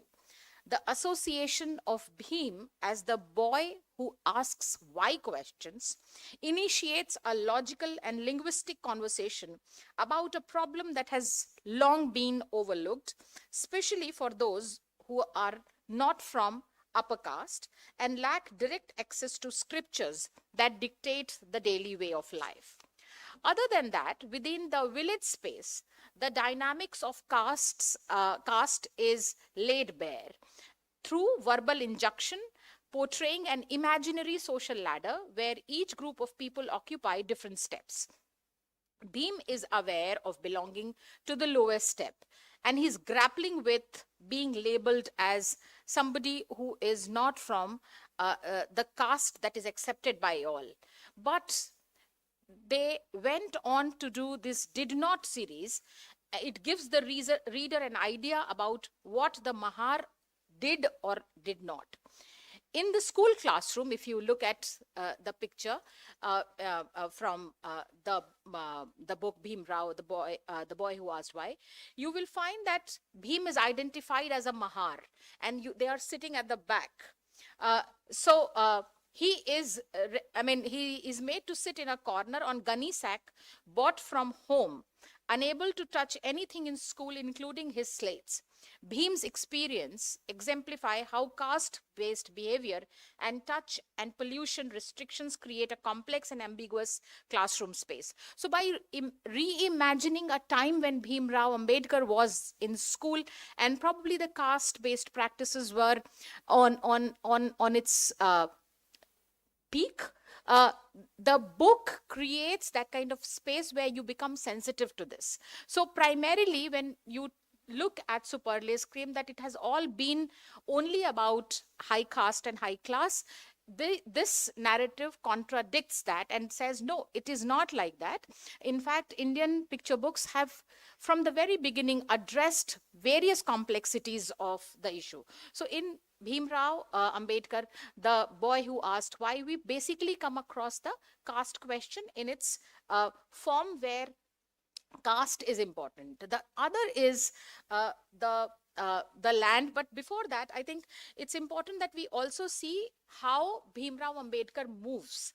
So if you look at the journey in which the school kids are going, so journey to Goregaon revolves around another event that highlights the nature, caste-based nature. So if you look at this particular image, you will find that nobody is giving them water or shelter, even though the children were tired and very, very thirsty. Rajendran creates that image. And the station master perceives them as nice children, well-dressed and polite or upper caste. But the moment he comes to know about them, that they are Mahars, he is slightly anti that. But they are all very well dressed. So they become a driving force for him to voice for thousands of children who were marginalized, basically on the basis of caste. So through hope, resilience and perseverance, Ambedkar emerges as a symbol of hope, drafting the constitution. So if you look at more pictures from that picture book, you will find that it talks about the journey in which the constitution was made, changing the fate of thousands of people who belong to the category of that particular caste and otherwise, and also for others in educating and determining the change. The second book that I have taken up is I Will Save My Land by Rinchin, and it is set in the backdrop of Chhattisgarh. It portrays the life of tribes and low caste untouchables, which, while voicing their struggle for existence. Rinchin's picture book, which is I Will Save My Land, takes the reader to the world of Mati, who has acquired a piece of land from her father as her own agricultural field, but feels afraid to lose the same excuse me, as coal mining companies are coming. So they want to grab her land, but she is very scared. With an empathetic rhetoric, Rinchin portrays Mati. Mati is in Hindi word for land, okay, as a representative of outcasts of Chhattisgarh, where the accumulated anguish of losing native land against coal mining companies is depicted through her. So even the geographical position becomes important, is what is argued in this particular book.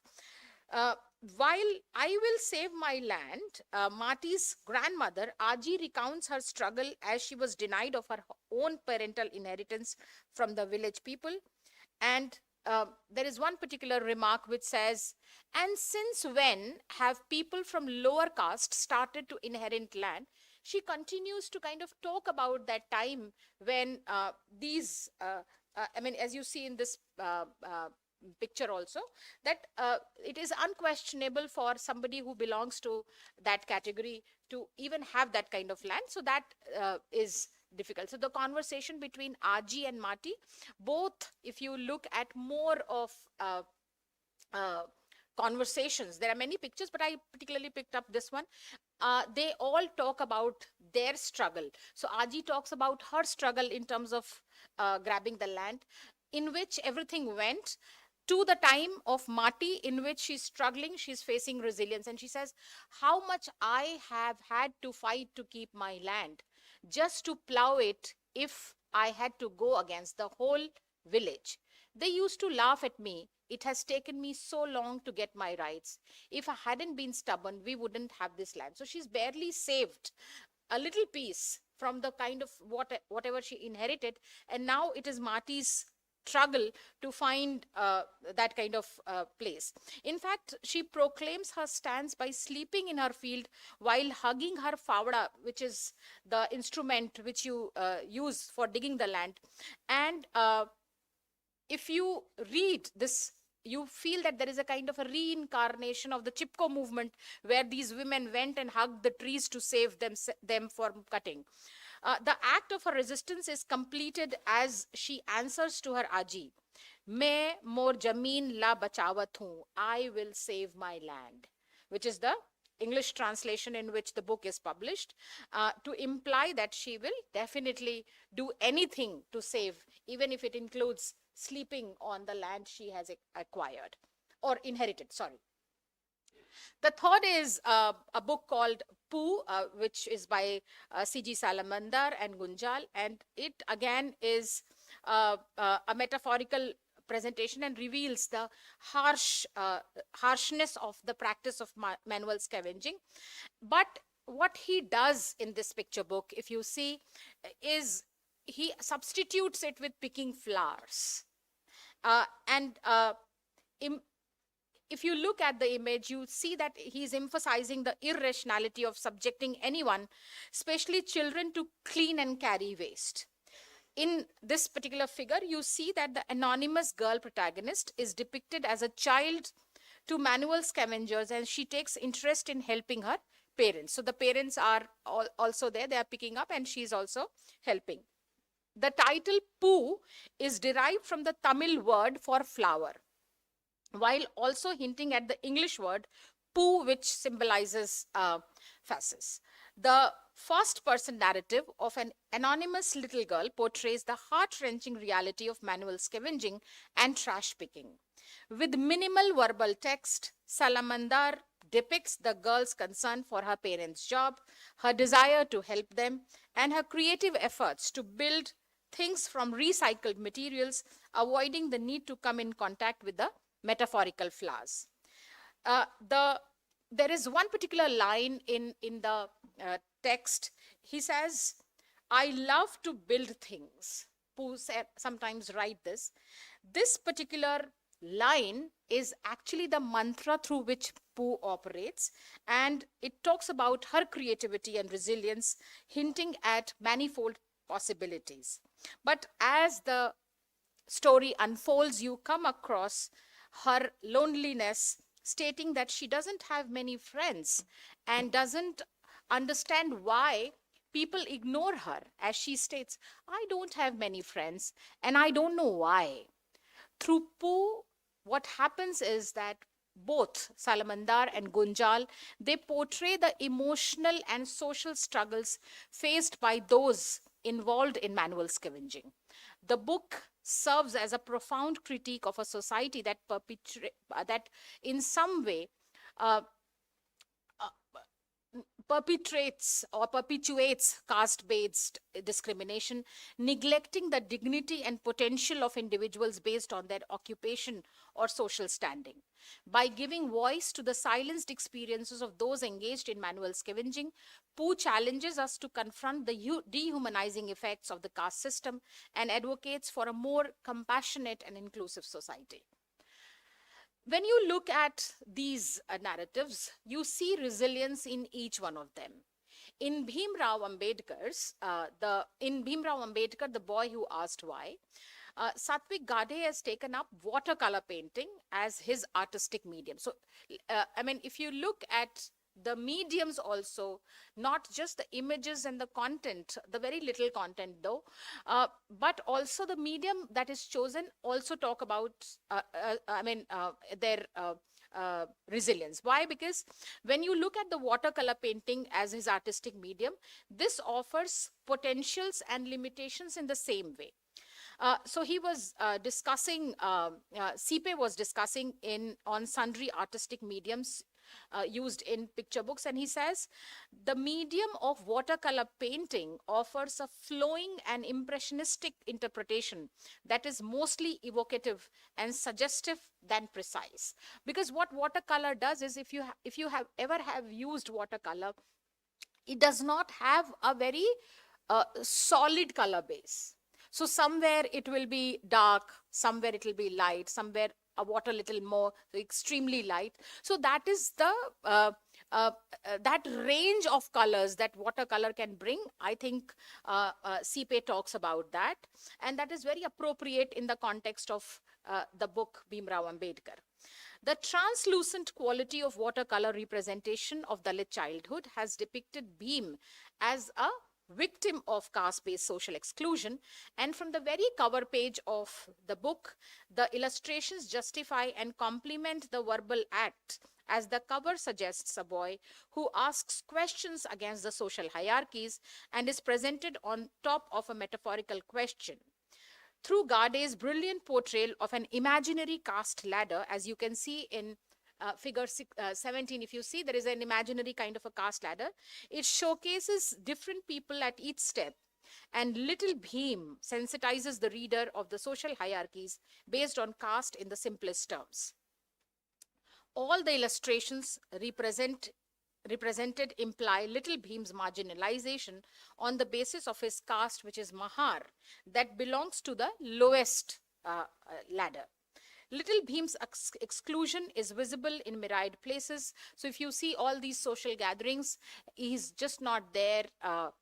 And one of the ways in which the book takes up is through visual underlines, and that kind of heightens the tension in the narrative. So there are many other things that if you read the book you will find, but I felt the choosing of watercolor as a medium in this particular narrative to showed the resilience also in the not only the theme but also the form.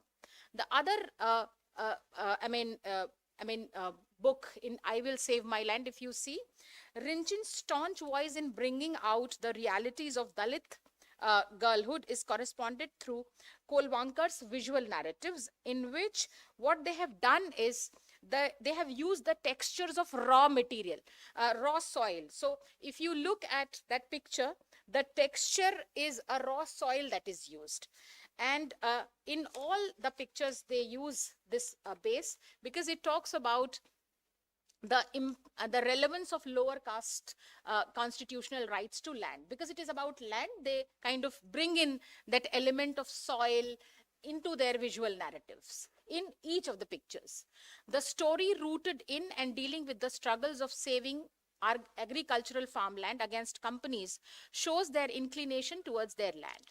The illustrations not only cover present occurrence of Ba and Aji's quarrel over women's right to own land, but also make them muse over their ancestors through a thought bubble over Mati's head as Aji recounts her struggle to get back her own parental land as a lower caste woman. So, you know, they also, if you look at the bubbles that are there in which things are written, you also come across a situation in which women are inheriting the land. So that is again a narrative that the book is trying to build. As the story progresses, the illustration also captured the anxieties of the community over the possibilities of their lands turning into huge, deep black hole in the ground. So you see here, they are showing bulldozers and JCB. These are motorized machines equipped for construction, agriculture, demolition, and waste handling. And and if you look at the picture, they look like big monsters. So that is what they show. So even they could have just shown the image of a bulldozer, but then they recreate it with a human kind of an intervention and make it look like a monster. And that has a spade for its mouth. So therefore, when you look at these images, you find that not only the background of the picture book is used in a color. So here the color depiction becomes important because it is talking about Mati, the name of the girl, the background of the image, and also these associated JCB and bulldozers. They also have been humanized in or maybe monsterized to suit the narrative for reflecting and representing the caste-based discrimination. To make also kids understand. In the third book, if you look at how picture books have changed their narrative from being just a conventional picture book to using different kind of mediums, you find the text Poo, and it is limited to a count of merely 100 words. So imagine just 100 words in that entire picture book. The visual narrative becomes the dominant narrative to portray a parallel narrative. Samida Gunjal's vivid portrayals often create ample space for critical discussion on several levels. She deliberately uses the color pink. So pink is the color of joy and happiness and flower and flourishing, all those things. So she uses that color, and many places you also see the colors which is red. Now in this these colors, you find that their association with pig makes it more comprehensible. Like there is a small pig clearly indicating that she's going to talk about, this is a symbolic representation of the manual scavenging, because no matter how beautiful a pig is, it is always playing in the dirty mud, and that is what is kind of symbolized in the book. However, when you look at the profusion of bright shades, an attempt has been made to minimalize the stinging harshness of the subject as suited to its target reader group of children, because children can get traumatized. So, a deliberate attempt has been made to sort of make it aesthetics, but at the same time not compromising on what it wants to sensitize on. Even though the verbal text is limited to a count of just about 100, you see that the visual narratives visual narrative creates a parallel narrative. The nameless little girl is shown to make her own tools to get away from the very process of manual scavenging. The elaborate pictures of scrap bottles, pieces of log, obsolete spoons, and often discarded materials not only take a stance for her resourcefulness, but also give a clear view to the child readers about the tools and the work she talks about. It is again through illustrations that this text opens space for conflicting viewpoints. As one picture shows the little girl rushing behind her bullies with some piece of garbage, and the other depicts her rescuing a puppy from a server, which brought admiration from her classmates. So, she rescues a puppy and the classmates are very happy that she has rescued. It is again her classmates who, it is the same. Now, why this whole discourse is important? Because these classmates have been making fun of her. And now when she's rescued the puppy, they are all praises for her. So it is like some kind of appreciation and validation that she gets from them. And therefore, if you look at this particular shifting from the manual scavenging part to representing it with red flowers and pink flowers, that in itself is a narrative shift that is highlighted in this book. Finally, when we look at these three texts, in not only in terms of theme, but also in terms of narrative style, we debunk what Superle claims that most of the Indian literature books are actually into only representing something which is high caste and high class, especially in the context of children picture books. And when you look at the children literature, traditionally, they have often revolved around middle-class Hindu characters offering valuable lessons and moral tales. You know that Amar Chitrakatha started as late as 1967 was the time when Pai started. I think 1971 or so he came up with his first book. So naturally it was more about that, but over a period of time, as graphic narratives came in the 1990s, and there were many graphic scholars who started doing, they have used picture books as powerful tools in amplifying the voices of marginalized picture books, providing a platform for hitherto unheard stories. So you find that they have challenged caste, social injustice, and many other themes that are relevant in the context of Indian society, taking its diverse stand in their representation. And specifically, if we see the dynamic shift in Indian children's literature holds immense promise.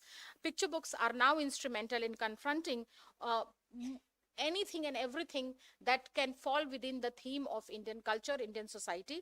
And therefore, we can truly call this shift of genre as transformational, where not only the subjects that are of center gain importance, but also the periphery holds as much importance as the center. And therefore, I contradict that statement through through these three picture books. There are many more, but I just chose these three. I also share some of the materials on children's literature. Some of you who might be interested can take it up. I talk about government initiatives on child rights in the context of India. I talk about memberships that you can take on children's literature. I also I have listed some journals in children's literature which you can think of, some major conferences that you can think of, and that's it. Thank you so much.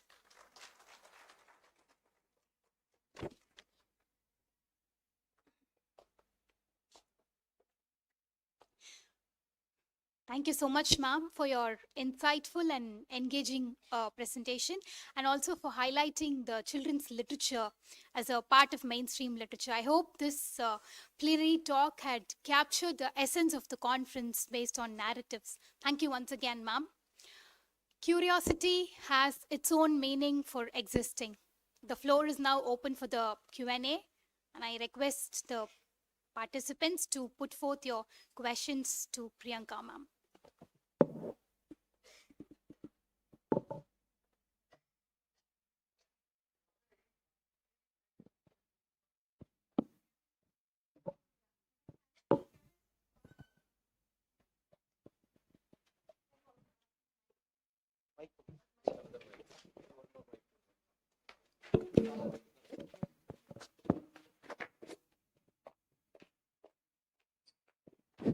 Thank you so much. Yeah. Yeah. Excellent, ma'am. Your presentation is really good and informative. And are there any theories related to children literature or picture books? If so, we can yeah. consider for the research. No, so in terms of like theoretical part, I only rely on different kind of theories. Like if you are, I look at primarily, in my research, I usually use a lot of Chandra Talpade Mohanty because my work is on gender studies. So her framework mostly I have utilized in so many of my work. But depending on what theme you have chosen, your theoretical model can change. So in terms of that theoretical model, I think whatever theme you are choosing, your theoretical model will change. Like say, for example, if you are doing intersectionality as part of your theoretical framework, then naturally you talk about Crenshaw and you take up Chandra Talpade Mohanty. One of the things that has changed over a period of time in research is that, which I also see in terms of editing and reviewing, that you cannot possibly get any kind of research published unless you have picked up a theorist from the culture you are talking about. So say, for example, you are taking up an Indian context, you cannot just take up a Western theorist and go about that. You will also have to look for an Indian theorist who talk about it. So maybe Anandita Pan's framework can work if you are working on caste. She has been a very good caste scholar who I have come across. So depending on that, I think you take up. But of course, that amalgamation is surely important these days, because they, in review also, they are saying that if you are using only a Western theorist to analyze an Indian context, I think that is not a very suitable model. So that is a shift I have seen for past, I think, 4 or 5 years. Thank you, ma'am. Yeah, thank you. And one more question, whether the colors in the picture books representing anything? Actually, when I'm seeing the pictures, it gives me the, insights of the Schindler's List. In that picture, movie, we can see the girl with red coat. So whether in the picture book, whether the colors representing anything?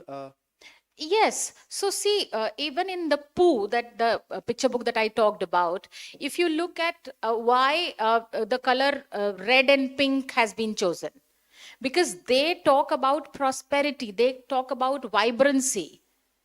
And if you look at the book, how we have analyzed, and otherwise also it is kind of put forth that, for these are books created for children.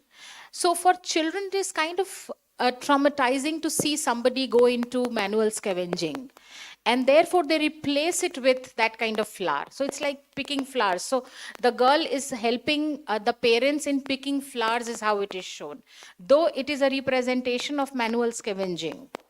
I was watching not a documentary, but a sort of kind of a documentary which was covering manual scavenging life. And it was, even for me, it was not an easy thing to watch.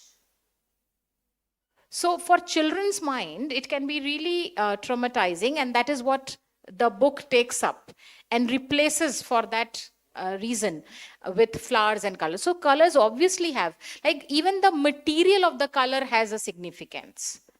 Just like when you do film studies, the frame with which you look. I remember there was a student who was, just recently I heard a paper who was talking about how in some of these superstar films in Andhra, in Telugu cinema, so when it is a male protagonist, they show the entire visual. Like from the foot it is covered. The frame is built in such a way that they begin from the foot and show the male protagonist larger than life.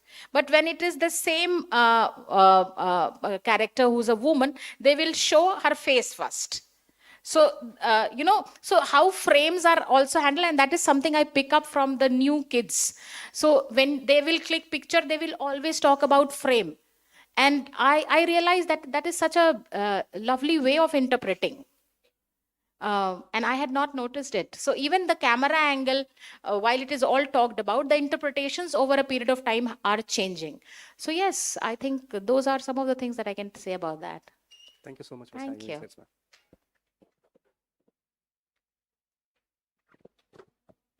Hello. Yeah, I think I'm audible. I'm from here, ma'am. Your right hand side. I'm Oh, yeah, really yeah. sorry. Hi. Ma'am, I missed the first few minutes of your introduction. I'm really sorry. My question might be pertaining. You might have addressed it earlier.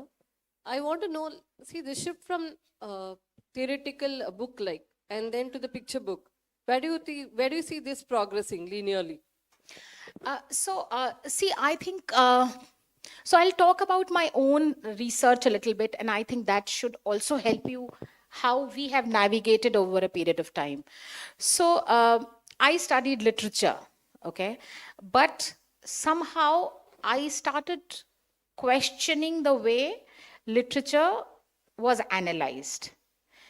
And what I started doing in 2018 was I started blending it with a lot of sociological research. So, say for example, if I'm talking about an issue, I will always back it up with somebody else's data.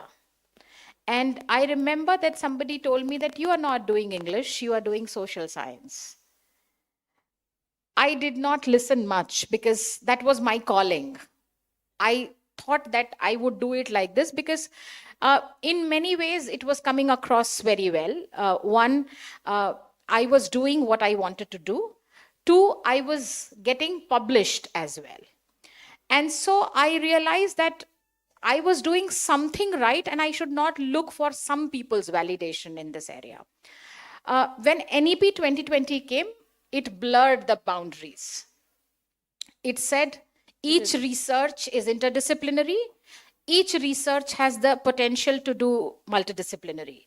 So if you are doing one subject from one point of view, it only means that you are seeing from your perspective.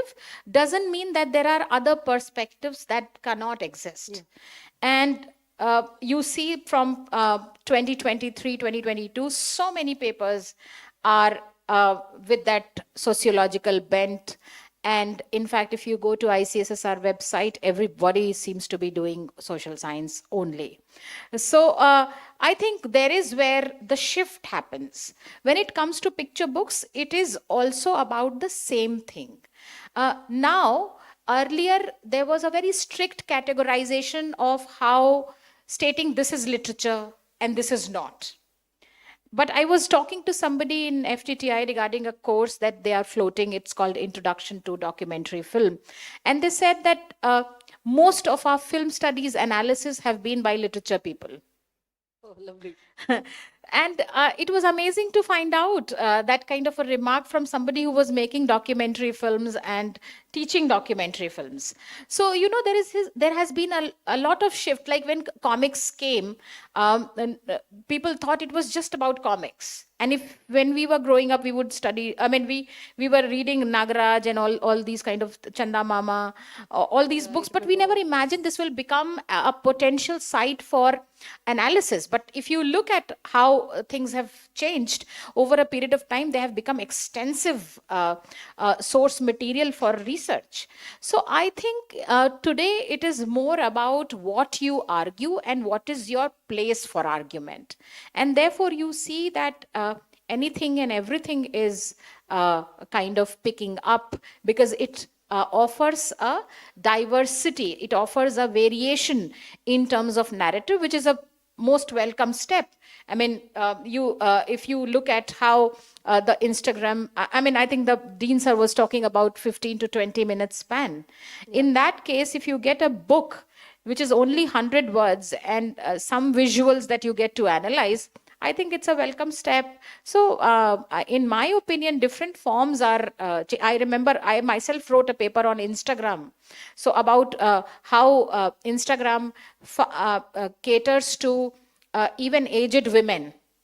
So how there, if you see, there are many Instagram influencers who are more than 60, very well known. Yeah. in fact, also in terms of language, there are so many YouTube videos on language. Today, Professor Algasan spoke in Tamil. I did not understand a word, but I felt nice. Why? Because in India, like somebody was saying, that we are full of so many languages, so many cultures. I mean, you know, the same sari, you go across India, people will tell you 20 ways how to drape it. Yeah. And everything is a welcome change. So that is why when I took up this presentation, primarily it was to challenge, you know, West sees things from its own dominant narrative and picks up handful of text and says, oh, they are only doing this. But no, we are not doing that. We have been most inclusive on every aspect of the term inclusive. In fact, India can boast of a society when people did not even probably knew the spelling of inclusivity. We were practicing inclusivity. Yeah, we were. So, I mean, that is where I see. I mean, any form and every form is, Dr. Sulagna is here. She herself writes so much. I keep on following what she's writing, script writing, what all she's doing. So, you know, a professor from English department doing this kind of thing. How commendable is that? Earlier, I don't know if there was a possibility of doing these kind of things. But so many people are doing such wonderful things only because our world of understanding, interpreting, and navigating all has expanded on multiple levels. So I think it's a very glorious times that we are in. Right. So I do see a lot of shift. Yeah. And that's why I got in all sort of material on children's book as well. It is a serious business these days. You're right. Yes, Thank you, yes. ma'am. Thank you. Thank you.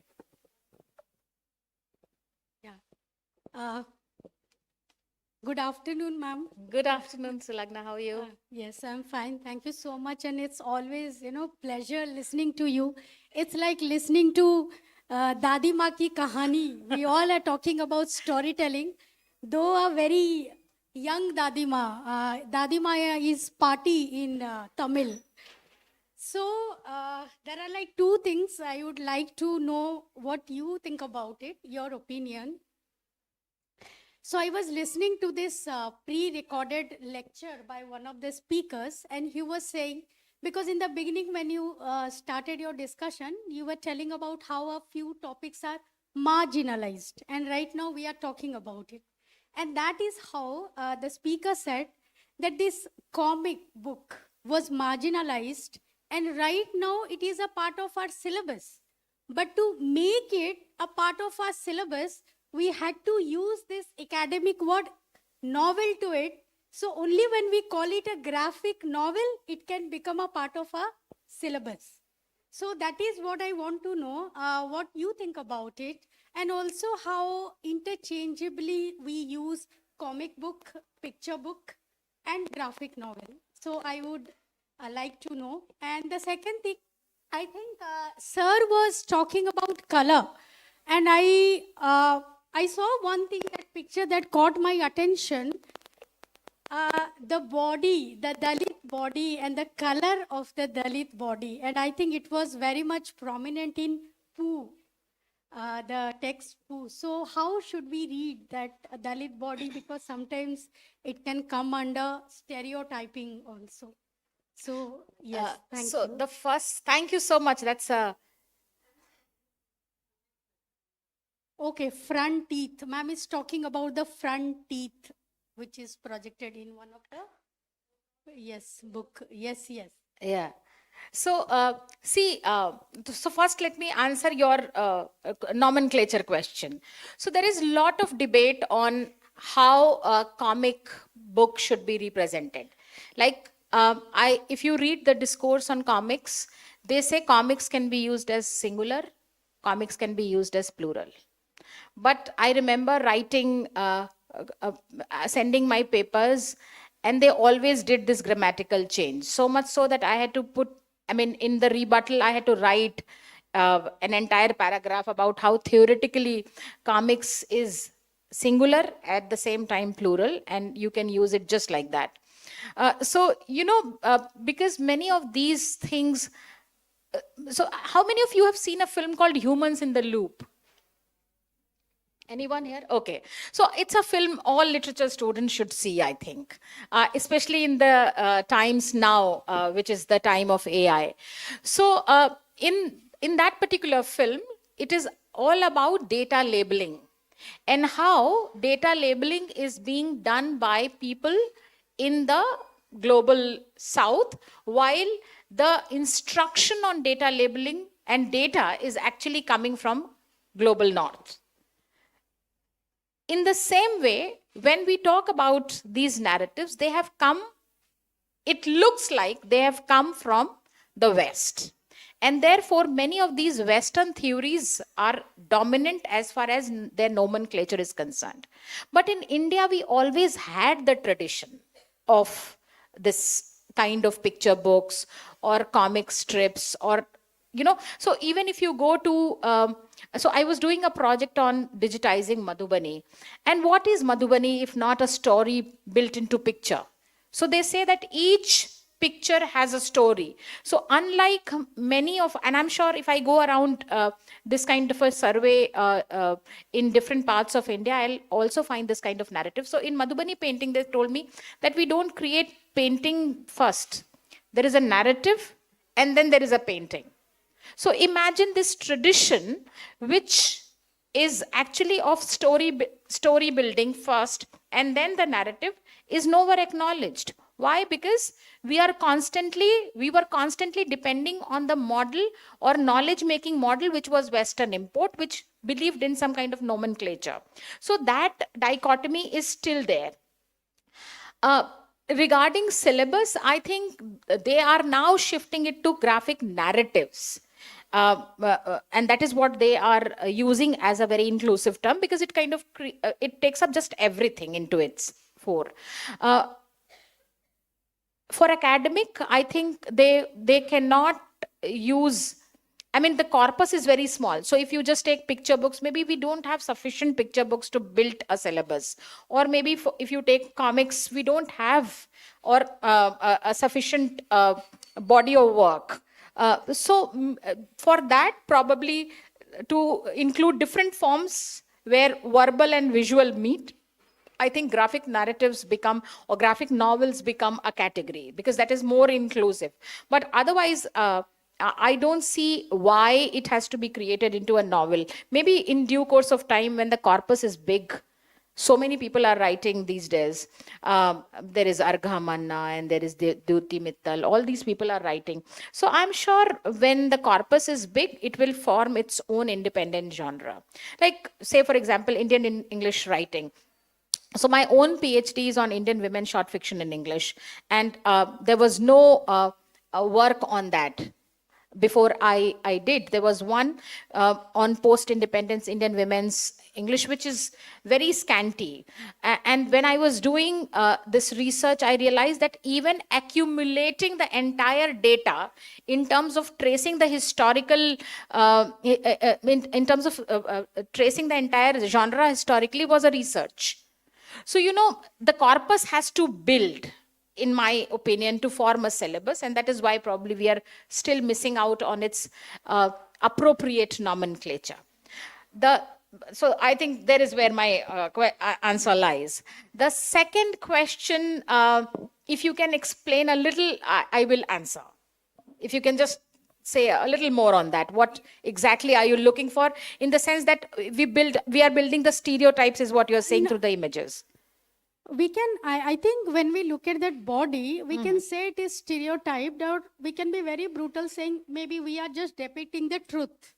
So how do we read that Dalit body? Because where do we draw that line? Because we see the dark-skinned Dalit kids. Okay. Dalit man. I think the darkness is not about, so it goes without question that in all these three picture books, the authors are imagining a Dalit's position in an Indian societal scape. So, and then moving from what you can consider as a stereotypical space to transformative space. If you look at most of these texts, how they will shift. Like in Bhimrao Ambedkar also, you will find that they show ladder, they show how they are outcast, and but towards the end it talks about how this boy is also making the constitution. So maybe I think one aspect is also about bringing in that stereotype to educate that, hey, you are also stereotyping us, but at the same time the transformative journey is also very much part of the book. So maybe to display that kind of transformation, they also take up those stereotypes. I have not looked at it from that perspective completely. I target the word transformative more than the stereotype, but I think that's an interesting take. I'll go again and look at it more carefully. Thank you so Thank much. you. Ma'am. Thanks a lot.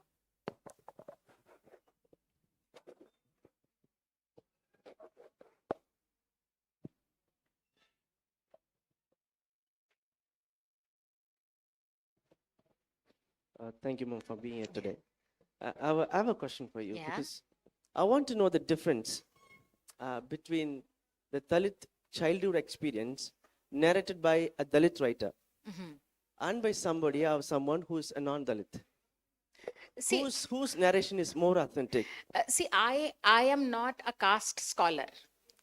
I must say that. So therefore, these very, I deal with graphic narratives. And that is why if you look at my presentation, I did not go into caste.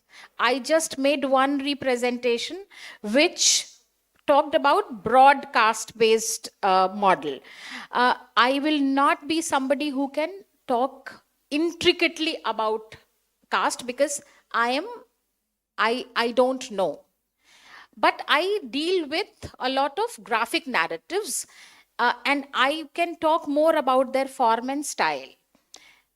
With different graphic narratives comes theme. And for this, when I read Superle's claim that she says that picture books are only catering to high class, high caste people, I thought that was not the right claim because I had read these texts which were talking about Dalithood experiences. And that's why probably I took up with this particular aspect, in which if you look at it, I look at caste from different perspectives. So the first book talks about the caste based experience, the Dalit childhood, from the perspective of boyhood. What is being Dalit for a boy in these picture books? The second is about not just girl, but also mixed up with the geographical. So in intersections, we don't talk about geography much. So in that particular picture book, I talk about geography a lot. Like if you look at some of these narratives on real estate, so they always say, oh, it's just on the main road. And that becomes the selling point. So whose land gets sold more? Something which is on the road itself, something which is easy to convey. If I say, no, this road will come after 15 years, nobody is buying that house. So, whose land is important. So I take up the geography intersection, because in India, that is also an important concern. Like education. If you look at some of the intersectionality, nobody questions about education in the West because everybody goes to school, or at least everybody has the option to go to the school.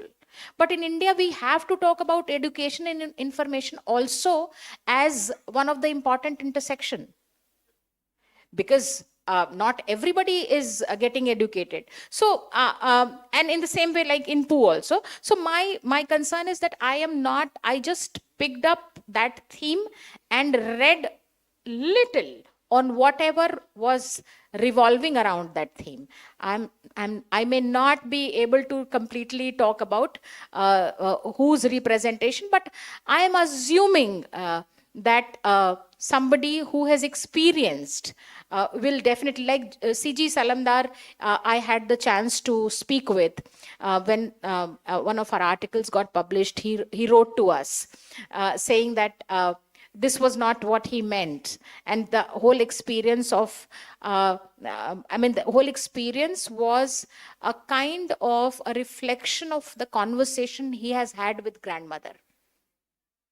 So we took an interview, and in that we spoke in quite detail about that experience that he's had. But if you look at the interpretation, probably it did not have that kind of personalized anecdote, because I did not know. So then I said that, see, I have not, but I have not been working on caste. It's just that it's one of the themes when I was reading these picture books, and hence I had to kind of go and discuss. So through his interview, of course, we came to know more about the experiences that his grandmother had had. So Aji, he talks about her experiences, and based on the narratives that she had told, he creates those pictures. So naturally, I'm assuming that that will be more authentic. But I don't think I can just say it aloud that no. That is more. I'm assuming that there is a possibility. Like, we can talk about PCOs, some kids who have been there in 1990s. I was when there was a text which was prescribed for communication to these BTech students, and I went to the class.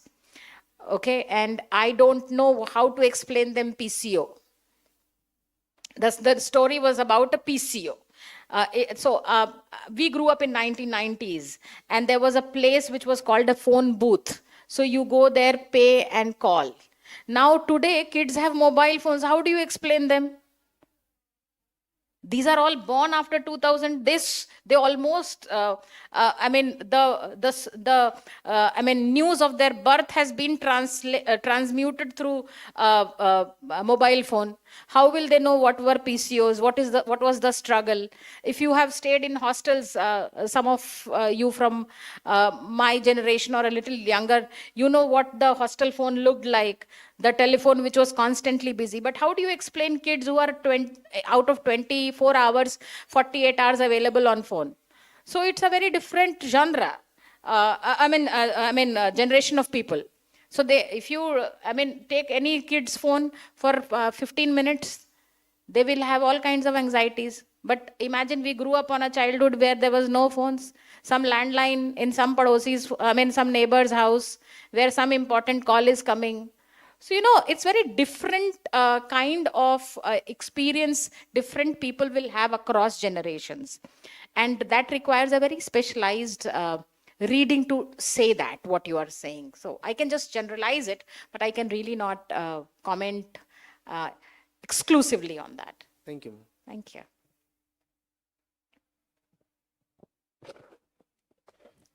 Thank you for the presentation, ma'am. That was so nice. I'm here. Oh, yeah. Okay. Yeah.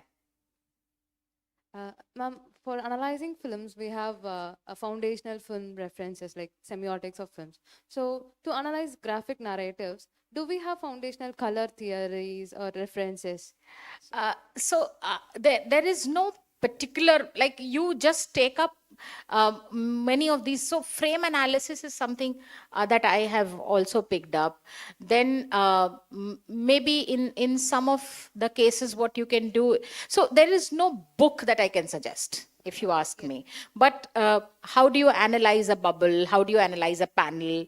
All these theories you have to mix up and kind of use. Like, what do you do when these bubbles are small, or they use different color interpretation? So most of the literature research is always about interpretation, and therefore you depend on different kind of visual theories based on, so you take up Laura Mulvey and all these people's theory and pick it up from there.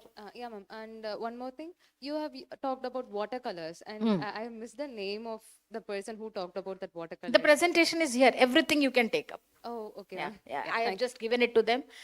It's for anybody and everybody who wants to use it. Thank you so much. ma'am. Okay. All the references are there. Thank you, ma'am. Yeah.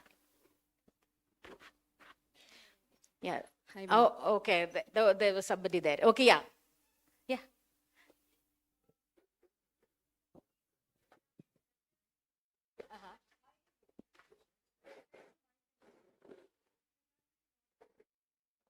Yeah, the moment somebody says gender, my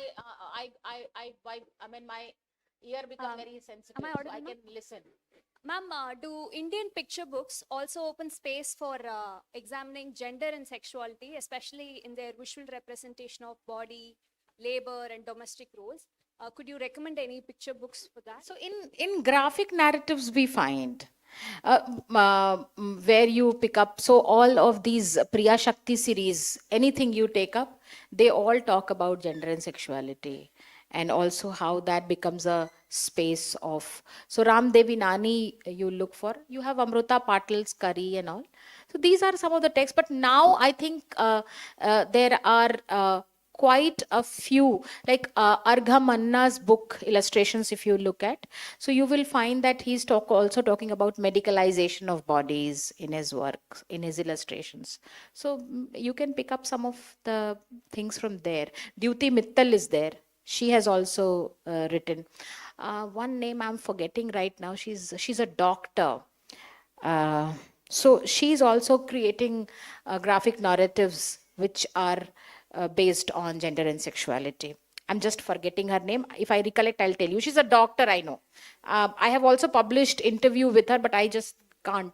I'm getting old. Yeah, I forgot her name. But if you look at just my publication list, you will find that there is an interview I published with her. Ma'am, here, ma'am. Yeah, yeah. Ma'am, it's a very simple question. Yeah. If we remove pictures from the picture books, what are the main elements that we'll be missing? No.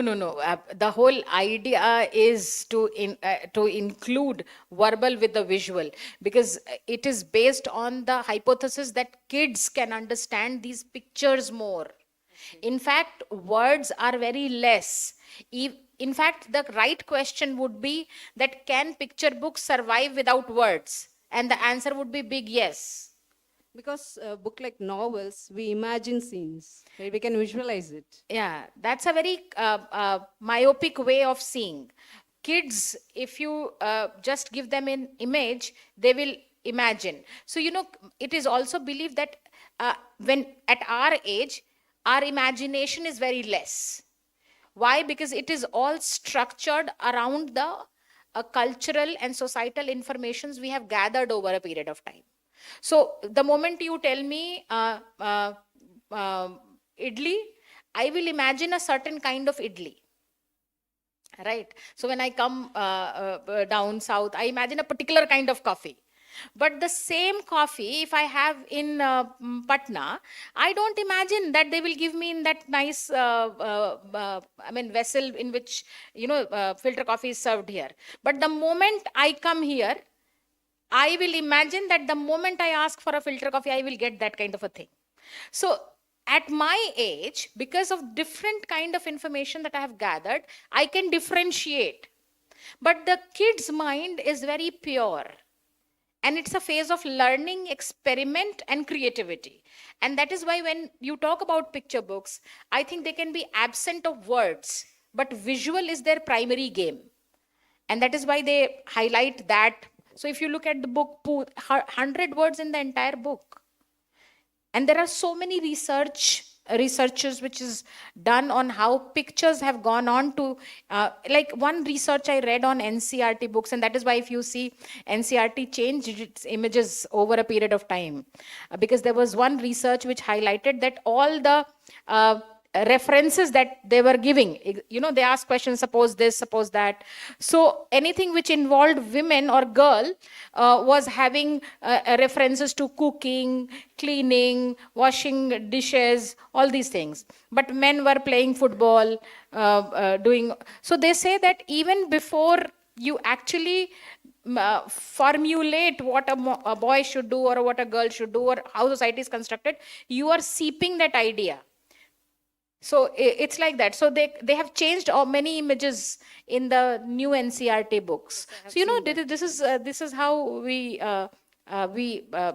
visualize that kind of a change. If that research would not have come out, and probably so many people would not have noticed, we were still carrying the burden of stereotyping what a boy should do and what a girl should do. Something like that. True. Thank you, ma'am. Thank you. Thanks a mighty million, ma'am, for your clarity, precision of thought, and for your generous patience. Thank you once again. And we also thank the audience for your wonderful questions. Thank you for being a best audience. As we mark a brief interlude in our proceedings, it's time for us to proceed for the lunch. A buffet is arranged for you outside of this hall. Kindly help yourselves, feel comfortable, and we request you to be back in the same venue at 1:15 p.m. sharp. And in case some questions I have missed, feel free to write to me. I will definitely answer. Thank you.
co-convener of this conference, to formally introduce the keynote speaker and invite him to deliver the address.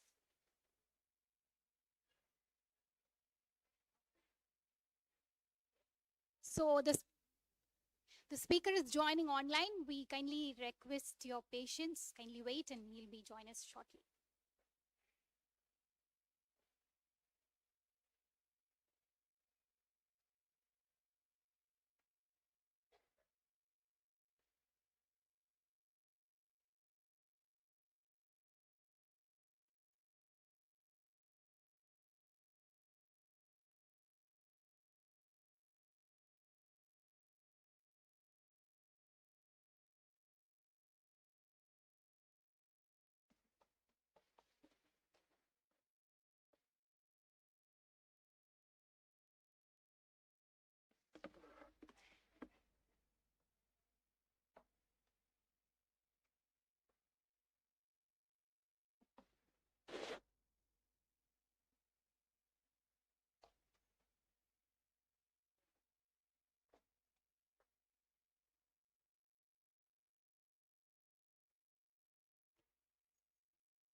இந்த view பார்த்துக்கோங்க. Centre screen on பண்ணுறேன். இந்த view பார்த்துக்கோங்க. இவங்களோட view வந்து அவங்களுக்கு தெரியும்.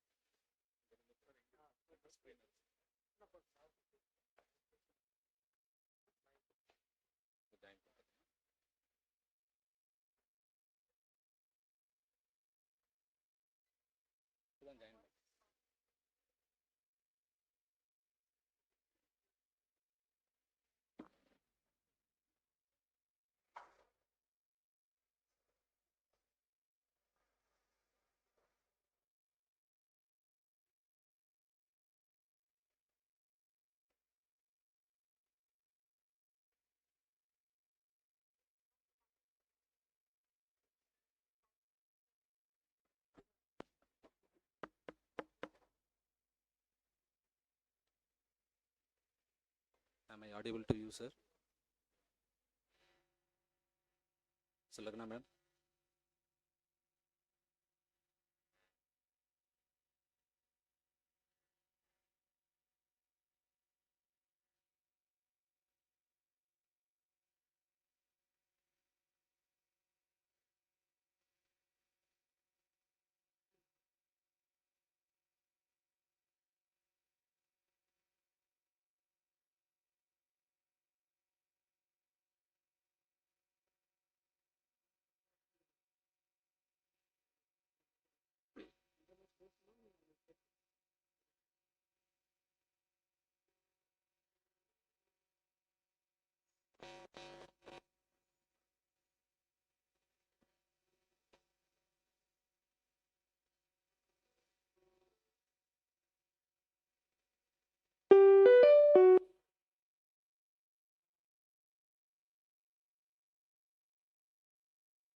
Can you hear me? Yes, we can hear you, sir. Okay, sounds good. Sounds good.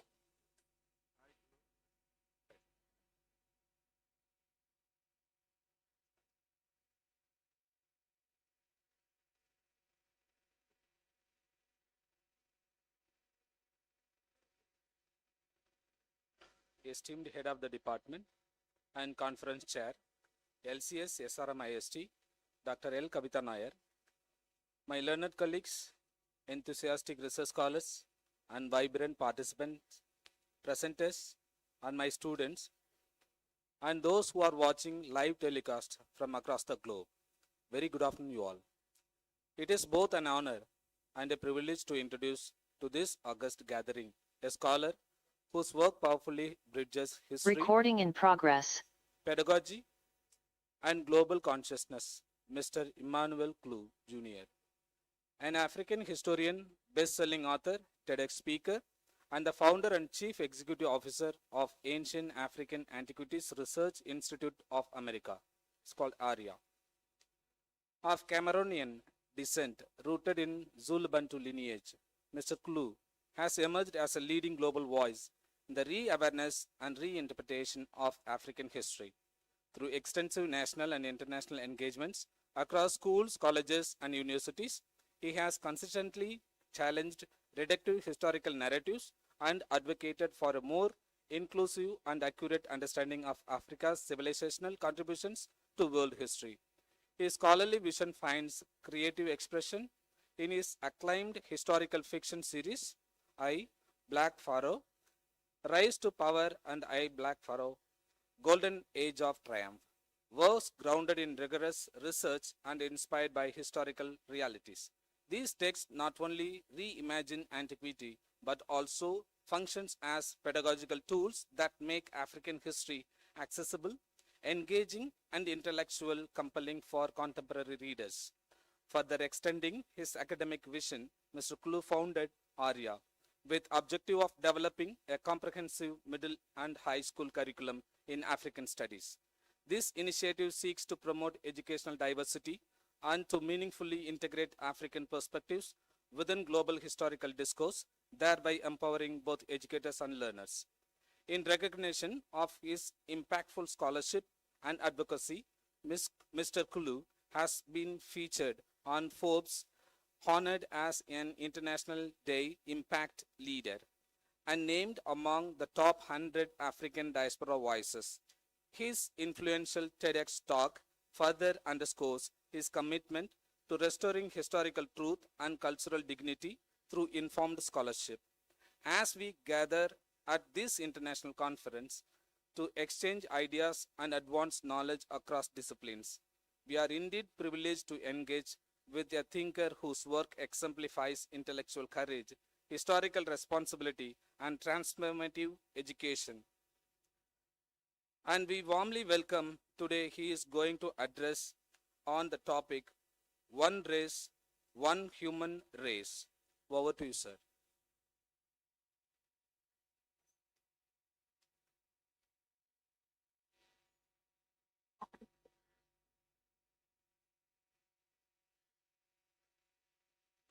Can everyone hear me? Greetings all. Greetings all. Thank you everyone for having me here. Thank you to Dr. Gleason for bringing me here with you today. And as was mentioned, we're going to learn about one race, the human race. What we've seen throughout the world, not just in America, we've seen that racism has caused many problems across the globe with discrimination, with oppression. And we're going to see how race, every human being, is connected biologically, scientifically, and even genetically.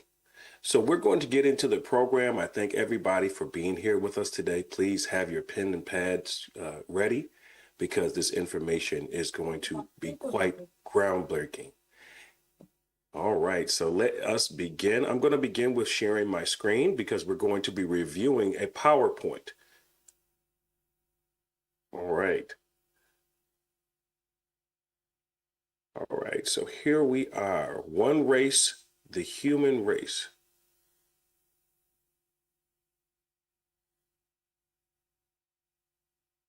Okay, so as we go through this PowerPoint, please feel free to share your questions at the end.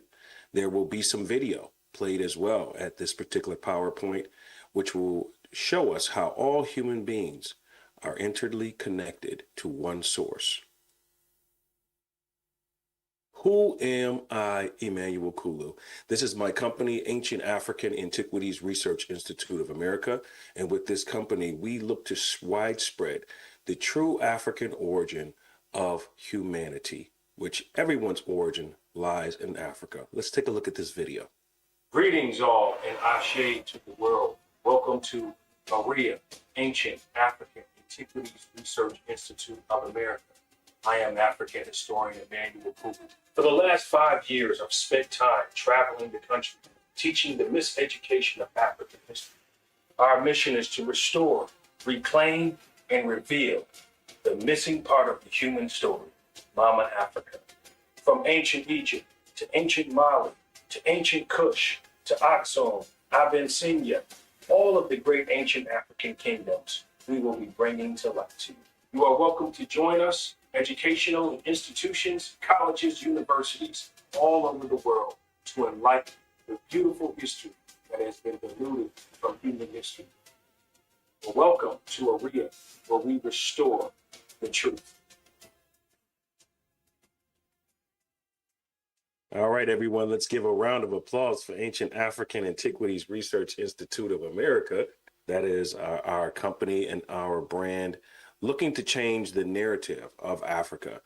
Again, who is Emmanuel Kulu? Emmanuel Kulu is an African historian, and my favorite phrase is, we must restore the truth. And the truth that I mean is, we must tell the true history. History has been diluted, so that has become one of my slogan words. I'm a TEDx speaker. I was seen in Forbes twice in 2023. I'm a best-selling author, and I am the founder and CEO of ARIA. This man here, his name is Marcus Garvey. He said, a people without knowledge of their past history, origin, or culture is like a tree with no root. Now, this was mentioned in my TEDx talk. Just take a think about if there was a tree and it was a harsh windstorm, would you prefer to be a tree deeply planted in the ground, or would you prefer to be a tree that was mulched into the ground? Of course, you would love to be a tree that was deeply rooted into the soil. So when that windstorm comes, you can survive the windstorm and you can stand firm. As for that tree that was mulched into the ground, that tree is going to blow away. So this is why the importance of history is so important to humanity. That brings us to the Sankofa. The Sankofa is of the Akan people. And this Akan people of modern day Ghana, they had a bird. And this bird looks back, and he looks back to fetch his history. He learns from his past failures. He learns from his past successes. Learns from both of them in order to move forward into a better future. So when we think of the Sankofa, we look back into our history. We learn from the bad, we learn from the good, and then we try to create a better future. The topic of today, what is race? In this particular picture here, we see multiple different races, multiple different people with different features. We can see this in America. We can see this in the UK. We can see this in India, right here at home. The multiple different beautiful faces that we see in different ethnic groups. In America, there was a man named Johann Blumenbach, who is considered to be the founder of racial classification. And what Johann Blumenbach did, he became a man in 1700s, around the 1800s, where Johann Blumenbach started to separate different people based on their skull structure. And here you have the Mongoloid, you have the Negroid, and you have the Caucasoid, and you have the Asiatic. Okay, these are different head skulls that he said would determine what will be racial classification going forward in the world. So well, we get to see races as they are now, where you have Asian, Black, African, European. Now, it is a new concept. As in before, it was more traditional. It was based off of people would divide based off their religious beliefs. People would divide based off their customs and even their religious beliefs. But now, in the 1700s, skin color would determine how people were separated. We're going to watch another quick video. And this lady from the PBS is going to break down how race began. Let's have a listen.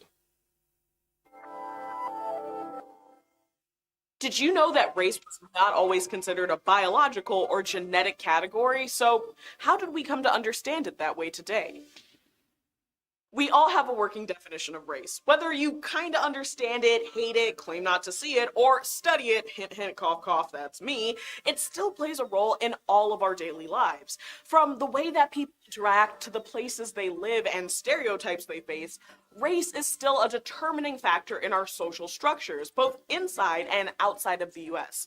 But full disclosure, I do a lot of US history, so this is a US specific video about race, since these histories operate differently across various contexts. Okay, so let's get started by asking, what were some of the earliest definitions of race?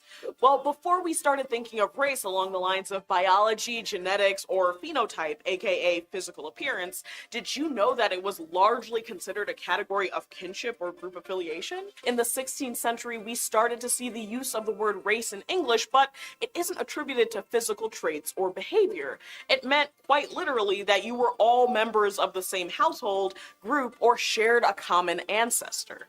But when did race shift to being less about kinship groups to sounding more complicated than the lyrics to I'm My Own Grandpa? Well, we can see that starting in the colonial era. And that brings us to our second question.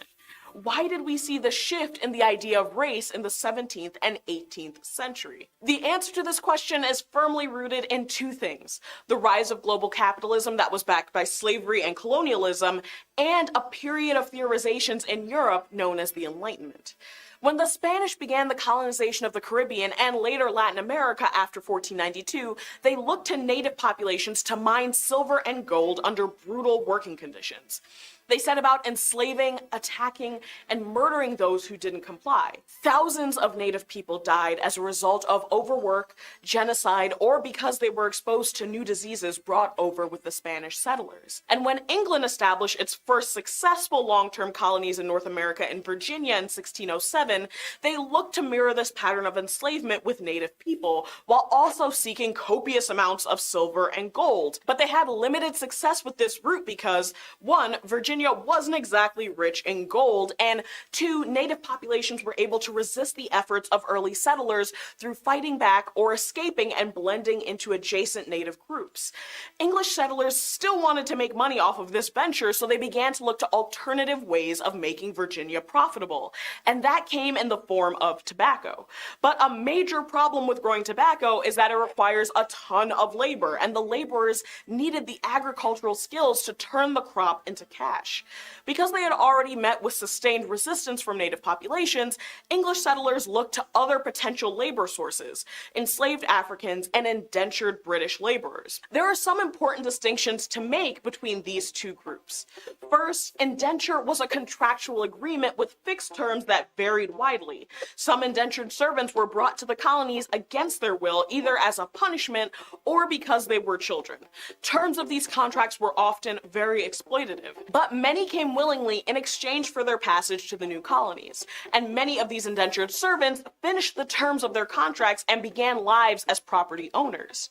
Enslavement of Africans was an entirely different category of labor from indenture, because one, slavery was for life, not for a fixed term or a number of years. Two, slaves were not considered human. Three, it was not a contract because it takes two consenting humans to enter into a contract. And four, slave laws were enacted codifying establishing hereditary slavery, meaning that if you were enslaved and had children, then those children would also remain in slavery. With the expansion of this system, there was understandably some resistance, even from Europeans. So in order to continue to justify slavery, we start to see the pseudoscience of race emerge that connected physical features, behavior, and legal rights right around the 18th century when colonial use of slaves was expanding.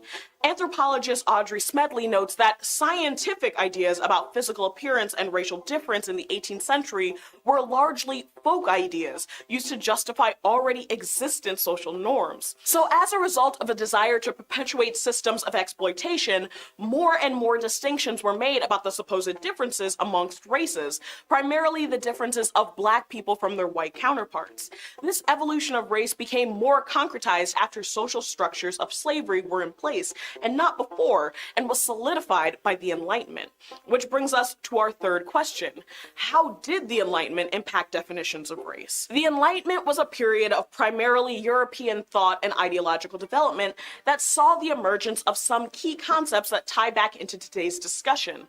First, there was a push in scientific communities to categorize the natural world using reason and creating elaborate hierarchical systems that emphasize the similarities between different species and subgroups and the inherent differences amongst others. And race was fitted into this same mold. As European theorists looked to classify the world into scientific groupings, physical markers that were already established social norms through enslavement and genocide were ways that they sought to prove that this was the natural order and not a social construction. For example, Thomas Jefferson, who was a proponent of concepts like individual liberty and freedom for white men, or those he considered his peers, also made claims that Black slaves required less sleep than their European counterparts to justify excruciatingly long and inhumane work hours. And All right, we'll stop there. We'll stop there. As we see, the concept of race began to emerge around the 16th and 17th century. Prior to that, there was no concept of race. So what has this concept of race led to when it comes to oppression? Let's just take a look at our screen here. And as we're looking at the screen, just think about some of these things: integration, respect, bullying, caste systems, inequality, ethnicity, stereotypes, racism, discrimination, segregation, superior group, hatred, cultural, international, stop. All of these different words have come about. Genocide have come about. Apartheid, slave trade, minority group, disability. All of these things have been affected by the term race. Now, here are the levels of racism. And at the very top, you see structural.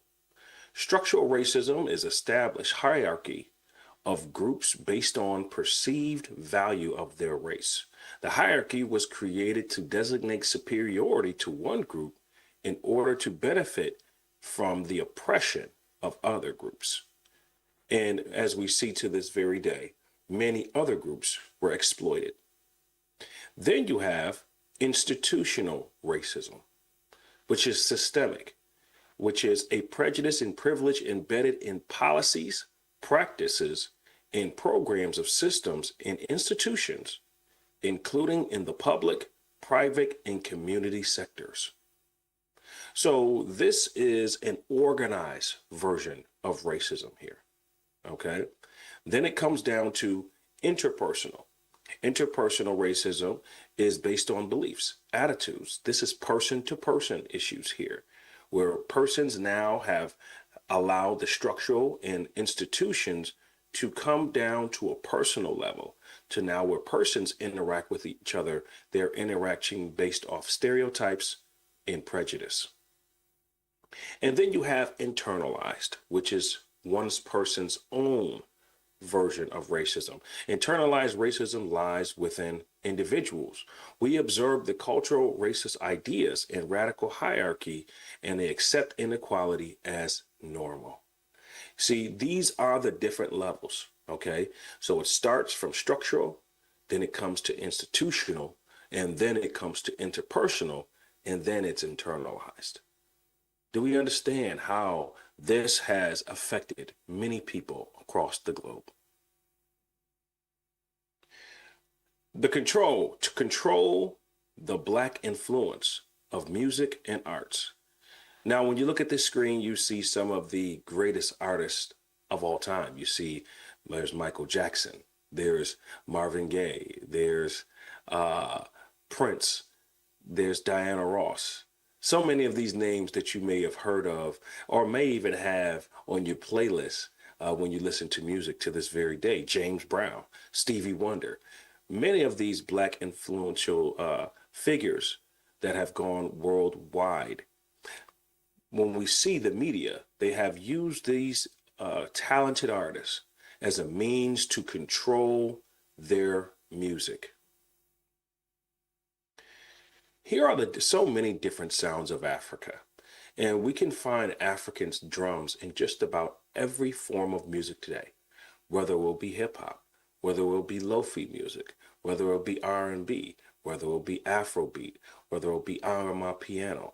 Somehow, some way, we're finding these African drums and African dances still somehow being correlated in choreography to this very day.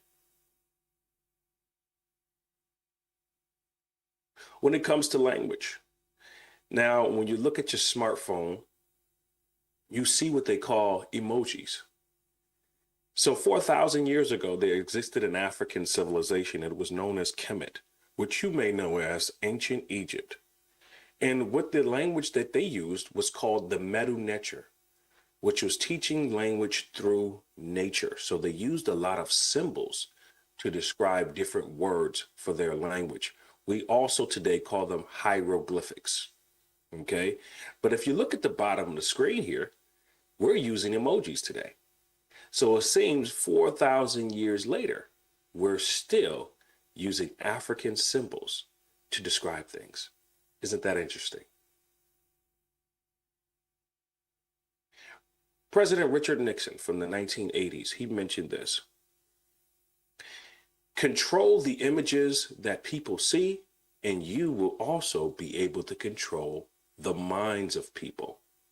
So as we take a look at this picture here, we're seeing how important what we see controls what we actually think. And now you don't have to even watch television anymore. You could have it right on your smartphone. And so much of what we are interested in lies right on our own smartphone. And it depends on what we look at, depends on what we know about the world. What has white supremacy taught the world? White supremacy has taught the world that every important figure in history is a European man, whether it be Jesus, Noah, the ancient Egyptians, or even the last samurai. We've seen all of these images be depicted as a European man. But as we've traveled the globe and we've noticed that 75% of the globe are people of color, how actually can this be? We find that these are the whitewashing of history across the globe. Have you ever heard of the man Adolf Hitler? Did you know in the United States today, Adolf Hitler is known as one of the most wicked men who killed many thousands of people in World War II. But did you know in 1938, he was considered to be Man of the Year? And it's here in this Time magazine where this man that we know as Adolf Hitler, who committed many forms of genocide against many different groups of people across the globe, was considered a white supremacist and also considered the Man of the Year in the USA in 1938. So this tells us the framework of what racism really was. Before Hitler was aligned as an enemy of the United States of America, he was actually considered to be a hero. So this really tells us the mind frame of white supremacy at that time. Now, what are some of the things that white supremacy has done to education? They are continuing the in the United States and abroad are now starting to move away from teaching Black history in our schools. For someone like myself who does this work and all the things that I do, I've had to continue to pivot in different ways to show the importance of Black and African history across the globe.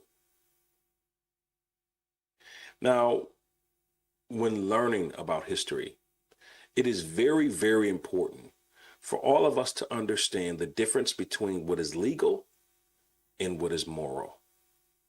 Okay, so let's take a look on the left side here. The left side tells us the Holocaust was legal in the early 1900s. But if you were hiding Jews, you were criminalized. What about slavery? Slavery was legal in the United States of America and many other parts of the world. Freeing slaves was actually criminalized. Segregation in the United States was legal at one time. And if you were protesting racism, you were criminalized at that time. So this helps us to understand that morals and legality are not always the same. And I'm sure in India, we see some of the very same policies due to colonial British powers that had influence over the caste systems and hierarchy in India as well. The history of white supremacy in America, as we see, this is a group known as the Ku Klux Klan, which was a hate group that would catch any African American at the time in the 30s down to this very day, and they would burn down houses, they would murder people just because of the color of their skin. And when we look at structurally how this has affected the world, opportunity-wise, those who are European, they have the ladder that directs them right up. And then you see those of people of color, they have the struggle. They have to jump through many different hoops just to get the same opportunity.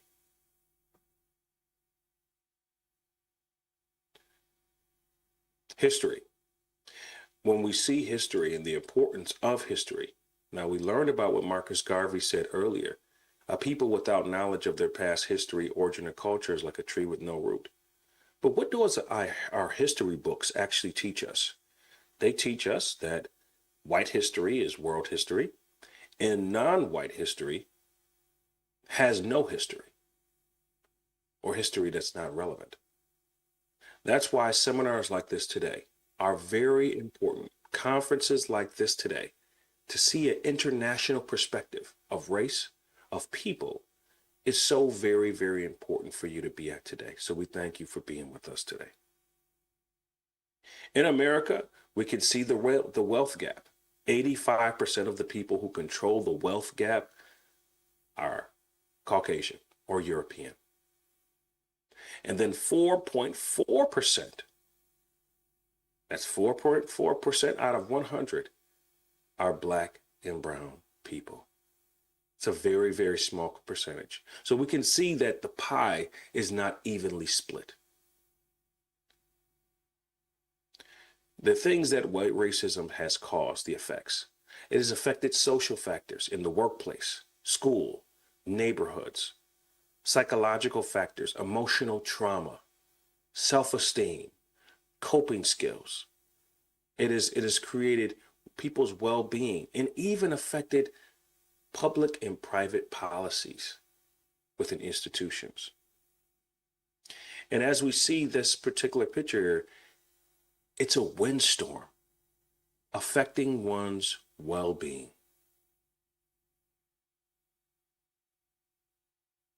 As we see, this is the incarceration rate, 32% of the US population of African American people, and then compare it to 56 of Europeans. Mental health services being received, 8.7% for African Americans, 18.6% for non-Hispanics and white adults. So clearly African American people in America are not receiving the mental health care that they need. Now, we saw just a moment ago about trauma and how important it is trauma affects our mental health. But yet only 8.7% of African Americans are receiving mental health services as of 2018. White supremacy.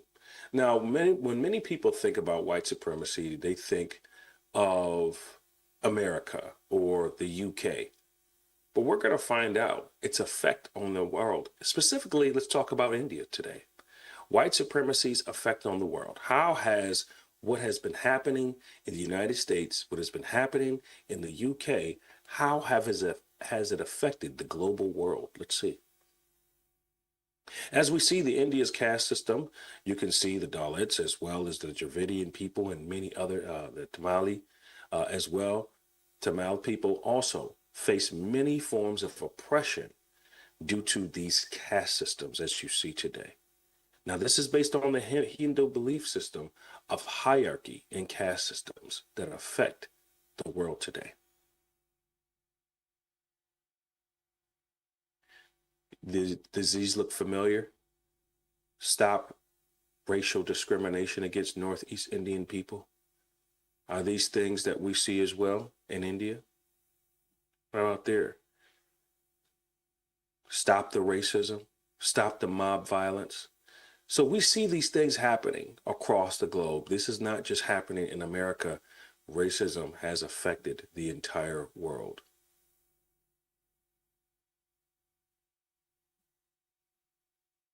In America, we see Black Lives Matter, Dalit Lives Matter. In India, we're seeing the exact same issue. And the issue begins with melanin. So let's discuss melanin. We talked about the effects of racism. Now let's get into the scientific perspective of why people have different skin complexions. Okay, so the different types of melanin. Melanin is your skin pigment, okay? It has nothing to do with your intellectual abilities. It just has to do with how you were born, and many people were born closer to the sun than others, okay? So those who are closer to the sun, they usually have a complexion of eumelanin, okay, which is a dark pigment, usually brown or black in color, okay? And then you have phenomelanin, which is a lighter pigment, usually red or yellow in color, okay? And that also would include Caucasian people as well, or Europeans. But these are the different types of people when it comes to skin complexion and how scientifically this is broken down. So we see different shades of people throughout the earth. We see the deepest dark, the deepest the brown. We have the tan. We have medium, and then you have lighter skinned individuals. Okay, and that's also based on your melanin levels. So this guy, his name is Mendel, Gregory Mendel. He's considered to be the father of genetics, and he breaks down the differences of a recessive gene and the dominant gene. So what Mr. Mendel says is that the dominant form of genetics is the darker skin. As we see today that 75% of the globe are black and brown people, okay? So darker skin is more prevalent in the world today. But then there's a recessive gene that's called usually associated with phenomelanin, which you would say are your European or lighter skin individuals. So that would be your recessive gene. Now, if you were to put the two together, your dominant and recessive, the dominant will stand, okay? So that means if you put a dark skinned person with a lighter skinned person, the child will become a dominant, which is the browner skin, okay? So in his law of dominance, he says, when two different allies are present, only one that is dominant will be expressed. Okay, so we're going to take a look at that. That's called a Punnett square. We'll get into that shortly. So when you look at the theory of evolution, it has what they call natural selection. Okay, so if you have people who are closer to the equator, you'll notice these animals who are closer to the equator, they don't have as much hair. And if you have those who move further away from the equator and they're into the more colder regions, they have adapted more hair. And their phenotypes have also adapted to the area that they're in. So as different animals moved about the world, they adapted and developed characteristics that would help them survive in the region that they lived. So, for example, if you look at the African elephant and you look at the Indian elephant, you can tell there's a distinct difference between the two, because the Indian elephant has now adapted to the region of India, whereas the African elephant is used to the conditions of Africa, the harsh sun, and they have also adapted to that area. But if you were to take an elephant outside of Africa or India, more than likely, because the extreme cold, they would not survive long. So that's what natural selection is a selection of a group that is more dominant to survive, that has adapted to that particular area. So it says overproduction in a certain area, variation, that means these different creatures have changed and adapted according to the area.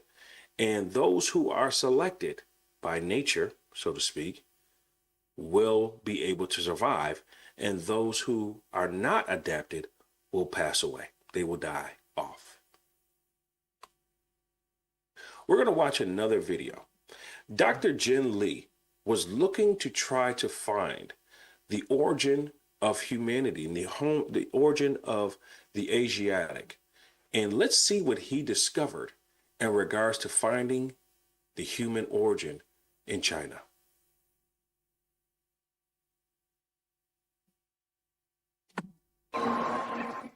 However, there is something that could settle this debate of where the Chinese come from once and for all.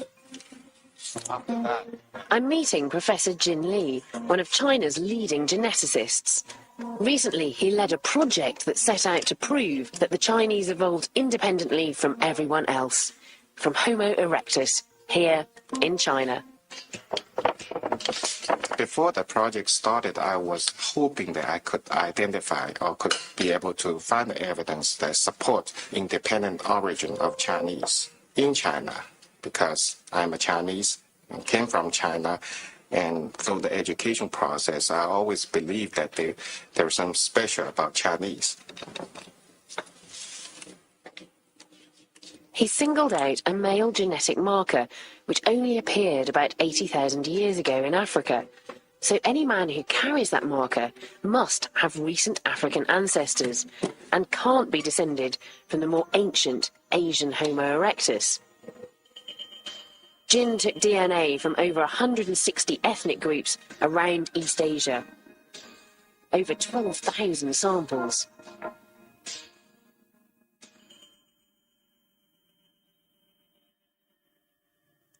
And so, what did you find? We did not see even one single individual that could be considered as the descendant of the Homo erectus in China. Rather, everybody was a descendant of our ancestors from Africa. The result couldn't have been any clearer. How did that make you feel as a Chinese person? After I saw the evidences that we generate in my laboratory, I think we should all be happy with that, because after all, modern humans from different part of the world are not so different from each other, and we are very close relatives. Lee discovering his African ancestry. So Dr. Jin Lee found out the true history. He believed that the Homo erectus, which is the Chinese, that they developed independently, and he found that their ancestors actually came from Africa. That leads us to Professor Louis Leakey. Professor Louis Leakey was an archaeologist and anthropologist, and he said this quote. He said, people frequently ask me why I devote so much time to seeking out the facts of man's past. Now, Professor Leakey is known as the man who considered to find the first human remains, which was called Lucy. And here's what he had to say. He said, the past clearly shows that we all have a common origin and that our differences in race, color, and creed are only superficial. What is Professor Leakey saying here? He's telling us that the past shows that we all have a common origin. Now, what if you don't believe in the scientific perspective of humanity? You may look at the Bible, or you may look at the Quran, or some other forms. Let's look at different perspectives on this. What this Louis Leakey is saying, he's saying that all races came out of Africa, and that the African woman produced everyone going forward. Do we have evidence of this? In the Sun magazine in July 21st, 2010, they found 2 black parents in Black Africa of Nigeria who produced a blue-eyed baby, a white-skinned and blue-eyed baby. What does this show? This shows us genetically that people of African descent, which Africa happens to be the most diverse place on the entire planet, can produce any race of people across the globe. Isn't that interesting? Please take this time to screenshot this and look up the article for yourself.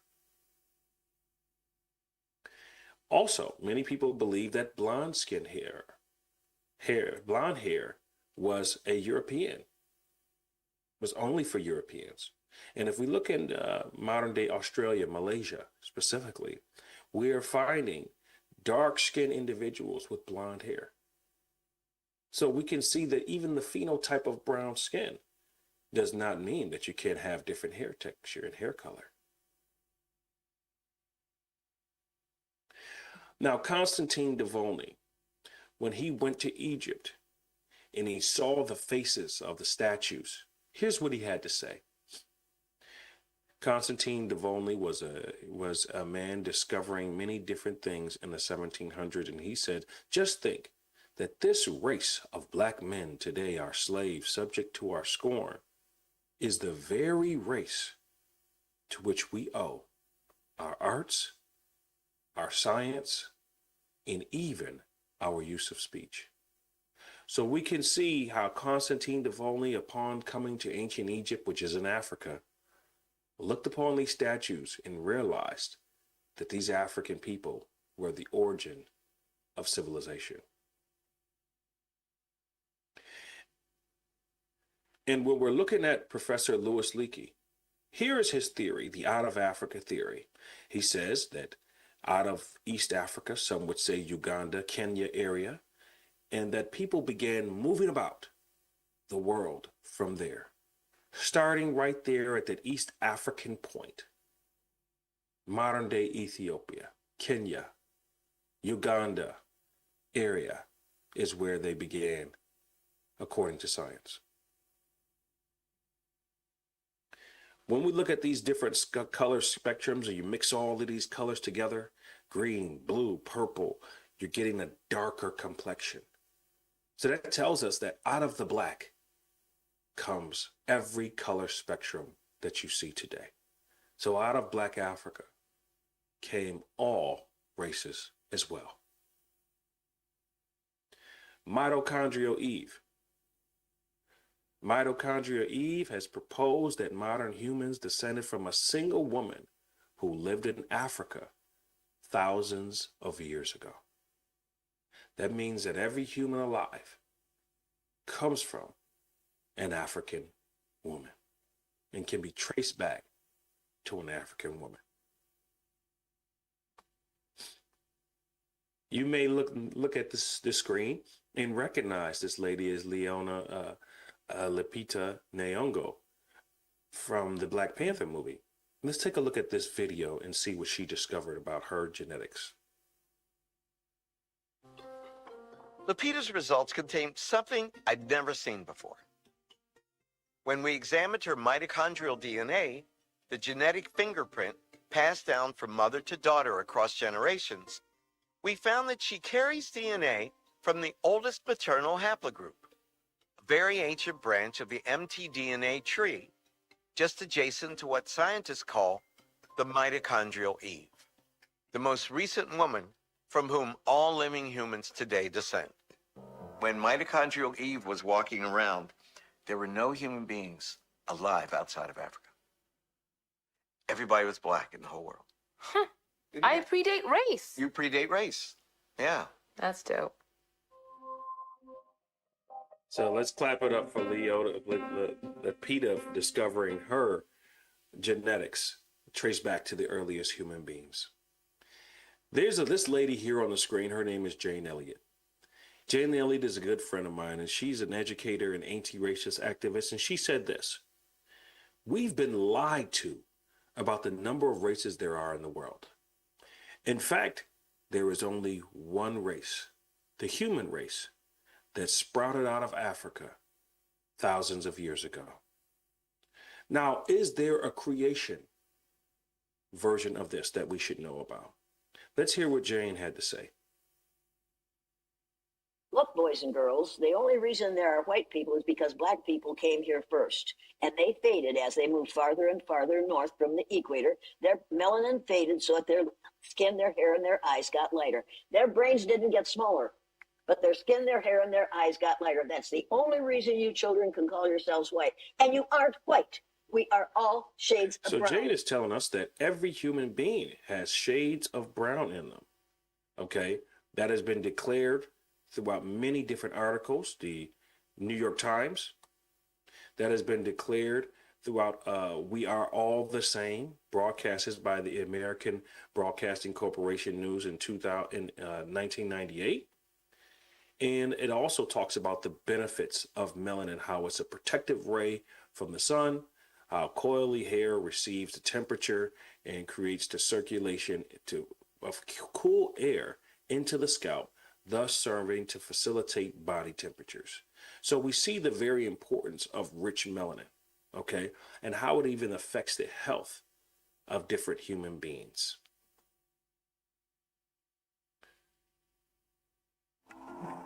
So if DNA reveals that our ancestry is so mixed, why do people feel so strongly about embracing just one identity? Why does American society insist on labeling its citizens as belonging to a single race? I went to visit the pioneering geneticist, Dr. David Altshuler.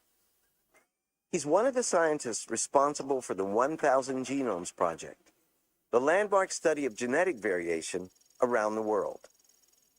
Why do you think race matters so much to people? I do believe that human beings are intrinsically kind of tribal. You know, I think that that's probably constructed in some way in our evolutionary past, is that we did better if we banded together than if we were on our own. It's this deep underlying desire to be part of a group. And for some... Yeah, so this has led to the creation perspective. Now, is there evidence of race from the biblical perspective or the Quran perspective or the creation perspective? Let's dive into that and let's see. In the beginning, God created the heavens and the earth. And God said, let us make man in our image. The Bible calls him Adam. One man fathered us all. Now, genetics points to a scientific Adam. Microscopic clues in our DNA link every man on Earth back to one man, one common ancestor. At an unexpected crossroads, Bible and biology, we're headed on a search for Adam. We look so different. The idea that we're all related seems impossible. It's hard to believe that 6 billion people all share the same ancestor. Yet 3 of the world's great religions, Christianity, Islam, and Judaism, believe in one man who fathered us all. That makes Adam a key figure who believes more than half the world.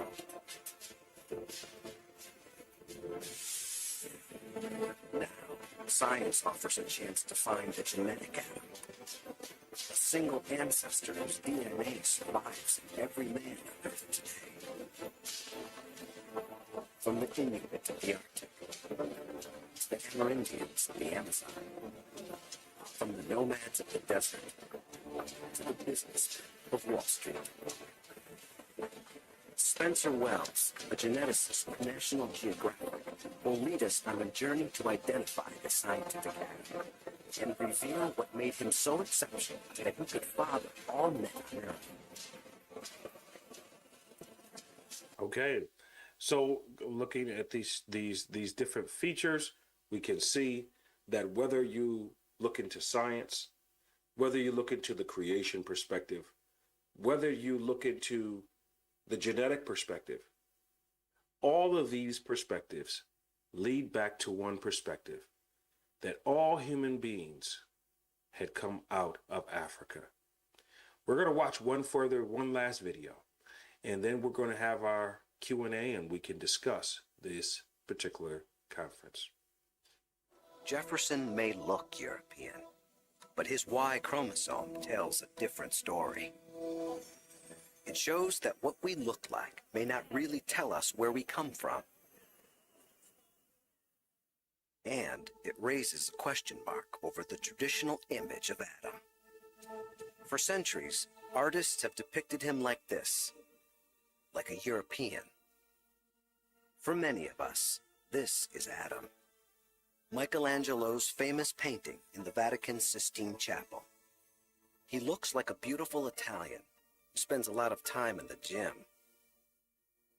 Did the common ancestor of all men really look like this? The story of Jefferson suggests he could have looked very different. Finally, Wells comes face to face with the man he's been searching for. A new portrait of the common ancestor of every man today. Adam.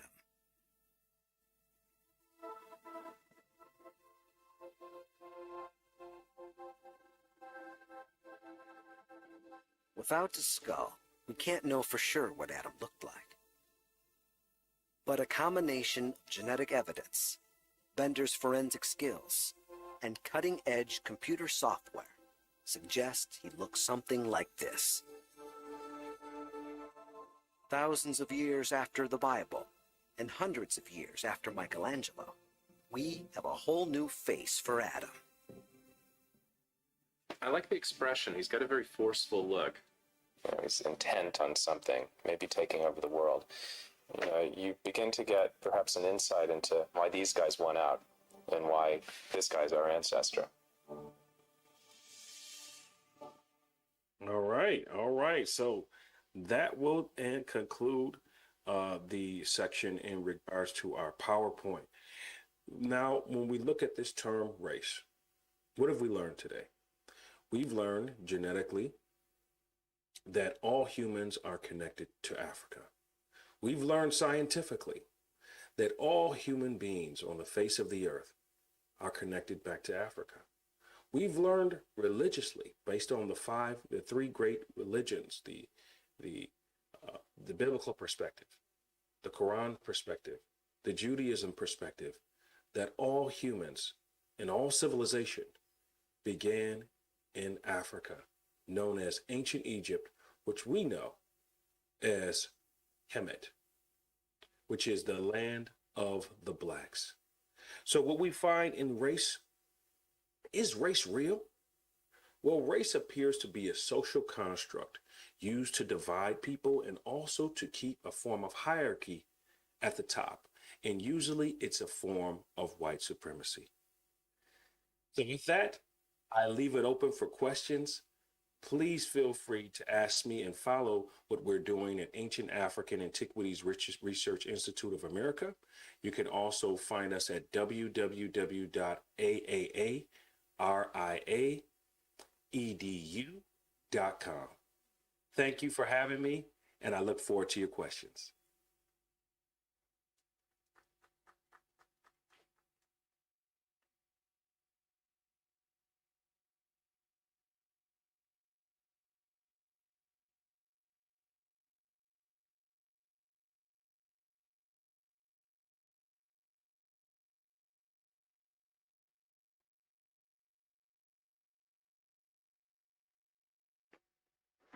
Thank you so much, sir, for your thought-provoking and informative session. It was really meaningful and useful for the audience.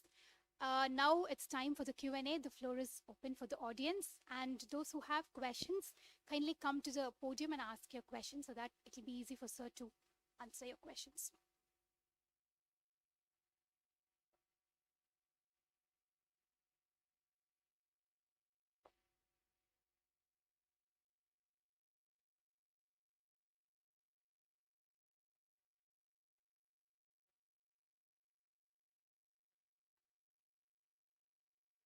Yes, it's very good afternoon here. I don't know what's time there. Greetings. Yeah. And I have two questions. And where Mhm. did it exactly start? It start with money, it start with power politics, or it start Mhm. with, any other forms? So this is one thing. And another Mhm. thing, do you know anything about the Black Madonna? It's there in Germany, Poland, and Spain. And Mhm. what it describes about Black Madonna, it started from Africa, or Mhm. what is the starting point for the Black Madonna? Yes, well, not just the Black Marema, but everyone comes out of Africa. So I think these forms of the original form, when we see the things that are happening in India as well as abroad, we're noticing that it started with the British colonial powers. When the British colonial powers came into India, they started to divide people into different groups, right? And they divided people based on their skin complexion and created a hierarchy system known as the caste system today. So those things affect various different tribes of those of darker skin complexion who were placed particularly on the bottom as opposed to their North Indian counterparts. Thank you. Thank you, sir, for your question.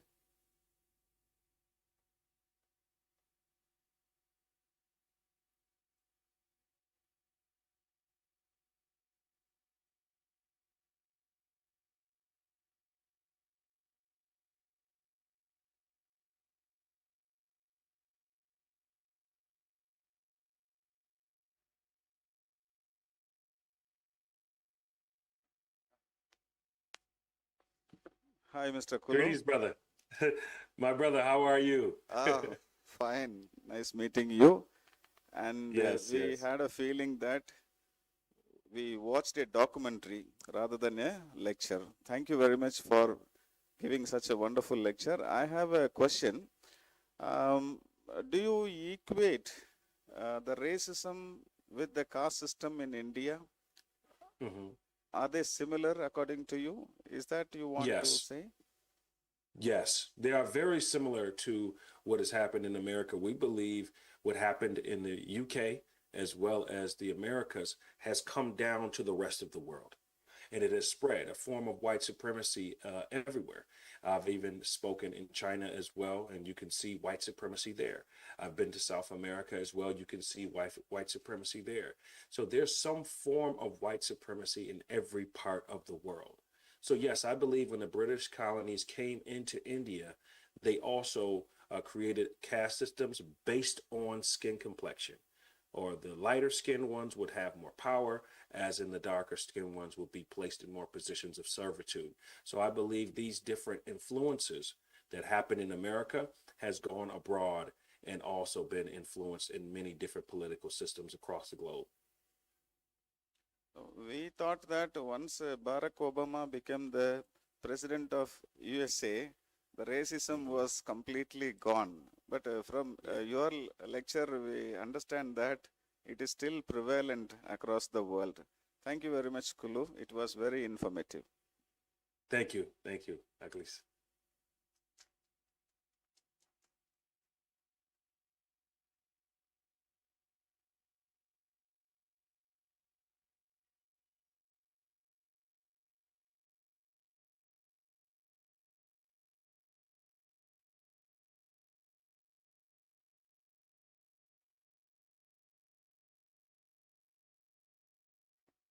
Good afternoon, sir. It was really Hi. hi. This is Dr. Alice from the same department, and I have a question. We talk about racial discrimination like white supremacy over black, but we also have read and we have come across discrimination within the same race. What is your opinion about that, or can you give us examples like discrimination that exists within the same race? Mm-hmm. You know, there are discrimination that exists within the same race, and sometimes it's religious, sometimes it's regional, also sometimes it's cultural. It may be a certain custom that one may see. There may be the same race of complexion, but they have different customs. In the ancient times, you saw that people were divided based on custom or religious beliefs. So if one would believe in one religion and another would believe in another religion, they would have religious hierarchy. So sometimes those things also influences the divide within the same race. So we see that these things can happen based on how one may dress, based on how the foods they may eat, and some of their traditional values as well. Whichever one seems to be the more dominant tradition may oppress the less dominant. So we've seen that happen within the own races as well. Yes, sir. So it's kind of a discrimination who has the that in their own mind, kind of humanization and dehumanization, probably. Yes, exactly. A very narrow mind of seeing a global perspective of blackness, of brownness, of people of colorness, and that sometimes can come in the middle when it comes to religious belief, political beliefs. These things can divide groups as well. Yes. Thank you, sir. Thank you. You're welcome, sir.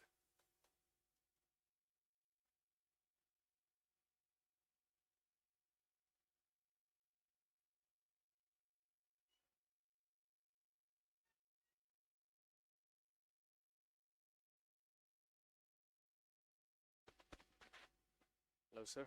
Am I audible? Hi. Yeah. Greetings. Greetings. That was a great presentation. So I have one question to ask.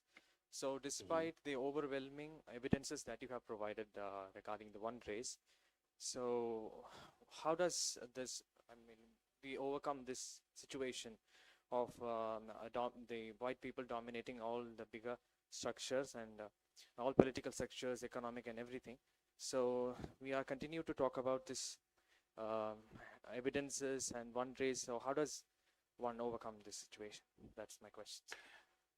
The importance of overcoming it is realizing that all human beings are connected to one origin, that we all have a common origin. The importance for us is to continue to educate ourselves and educate our neighbors, because political systems have strong power and they influence how we think and how we feel and how we do things. So it's very, very important that as we educate ourselves, that we understand that these things are from the top and they come down. So as we learn different about how we're all connected, now we start to change our perspective of different groups of people. And we start to respect other people that we may not have respected before. So I think the beginning of the change has to come from a global education, that we all are one people, just within different cultures and different perspectives. And truly, when it comes down to it, we all have to respect different cultures. Different culture is beautiful. You know, you don't see birds who have different colors fighting with one another, right? You see they live in harmony. And you can see that even some of the animals are more intelligent than some of our human being brothers and sisters.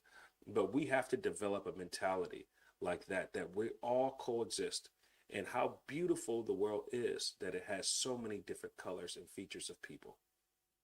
So how does people will develop the acceptance of it? So the older generation, they stick on with the old thoughts. So do you think that sowing the seed to the younger generation would help to come up with Yes, changes? the youth are the future. All of the students here today who learn this type of information, some of this information wasn't available 20, 30 years ago. Now we have the internet at our fingertips, and the youth are driving the internet and feeding the internet more information. Now with the growth of AI, the more information that's put into the internet system are starting to generate these actual facts that have been hidden for hundreds of years now. And now with the internet, you can, with the click of a button, you can discover what's happening in America. You can discover what's happening in India. You can discover what's happening in Africa just by the click of a button. Whereas 20, 30 years ago, you would have to see these things on the news to know what's actually happening. So now the youth will be a pivotal part of changing the narrative of how African and Black people are perceived across the globe. Thank you, sir. That was a great answer. Thank you.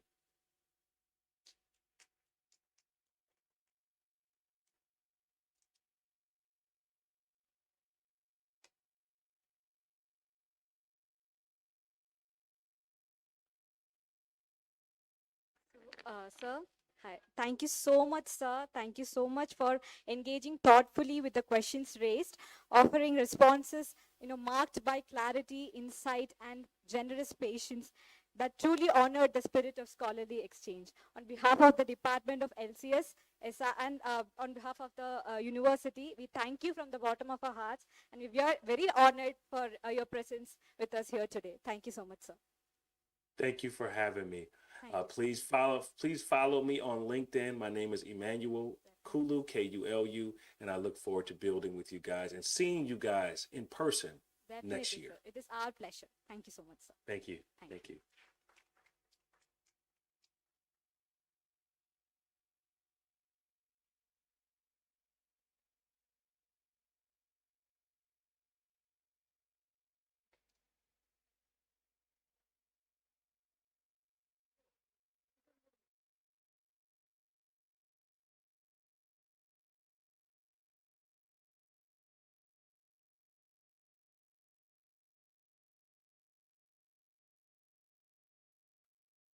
As conversations linger, we step into a short tea break, after which parallel sessions of paper presentations will commence. I request the paper presenters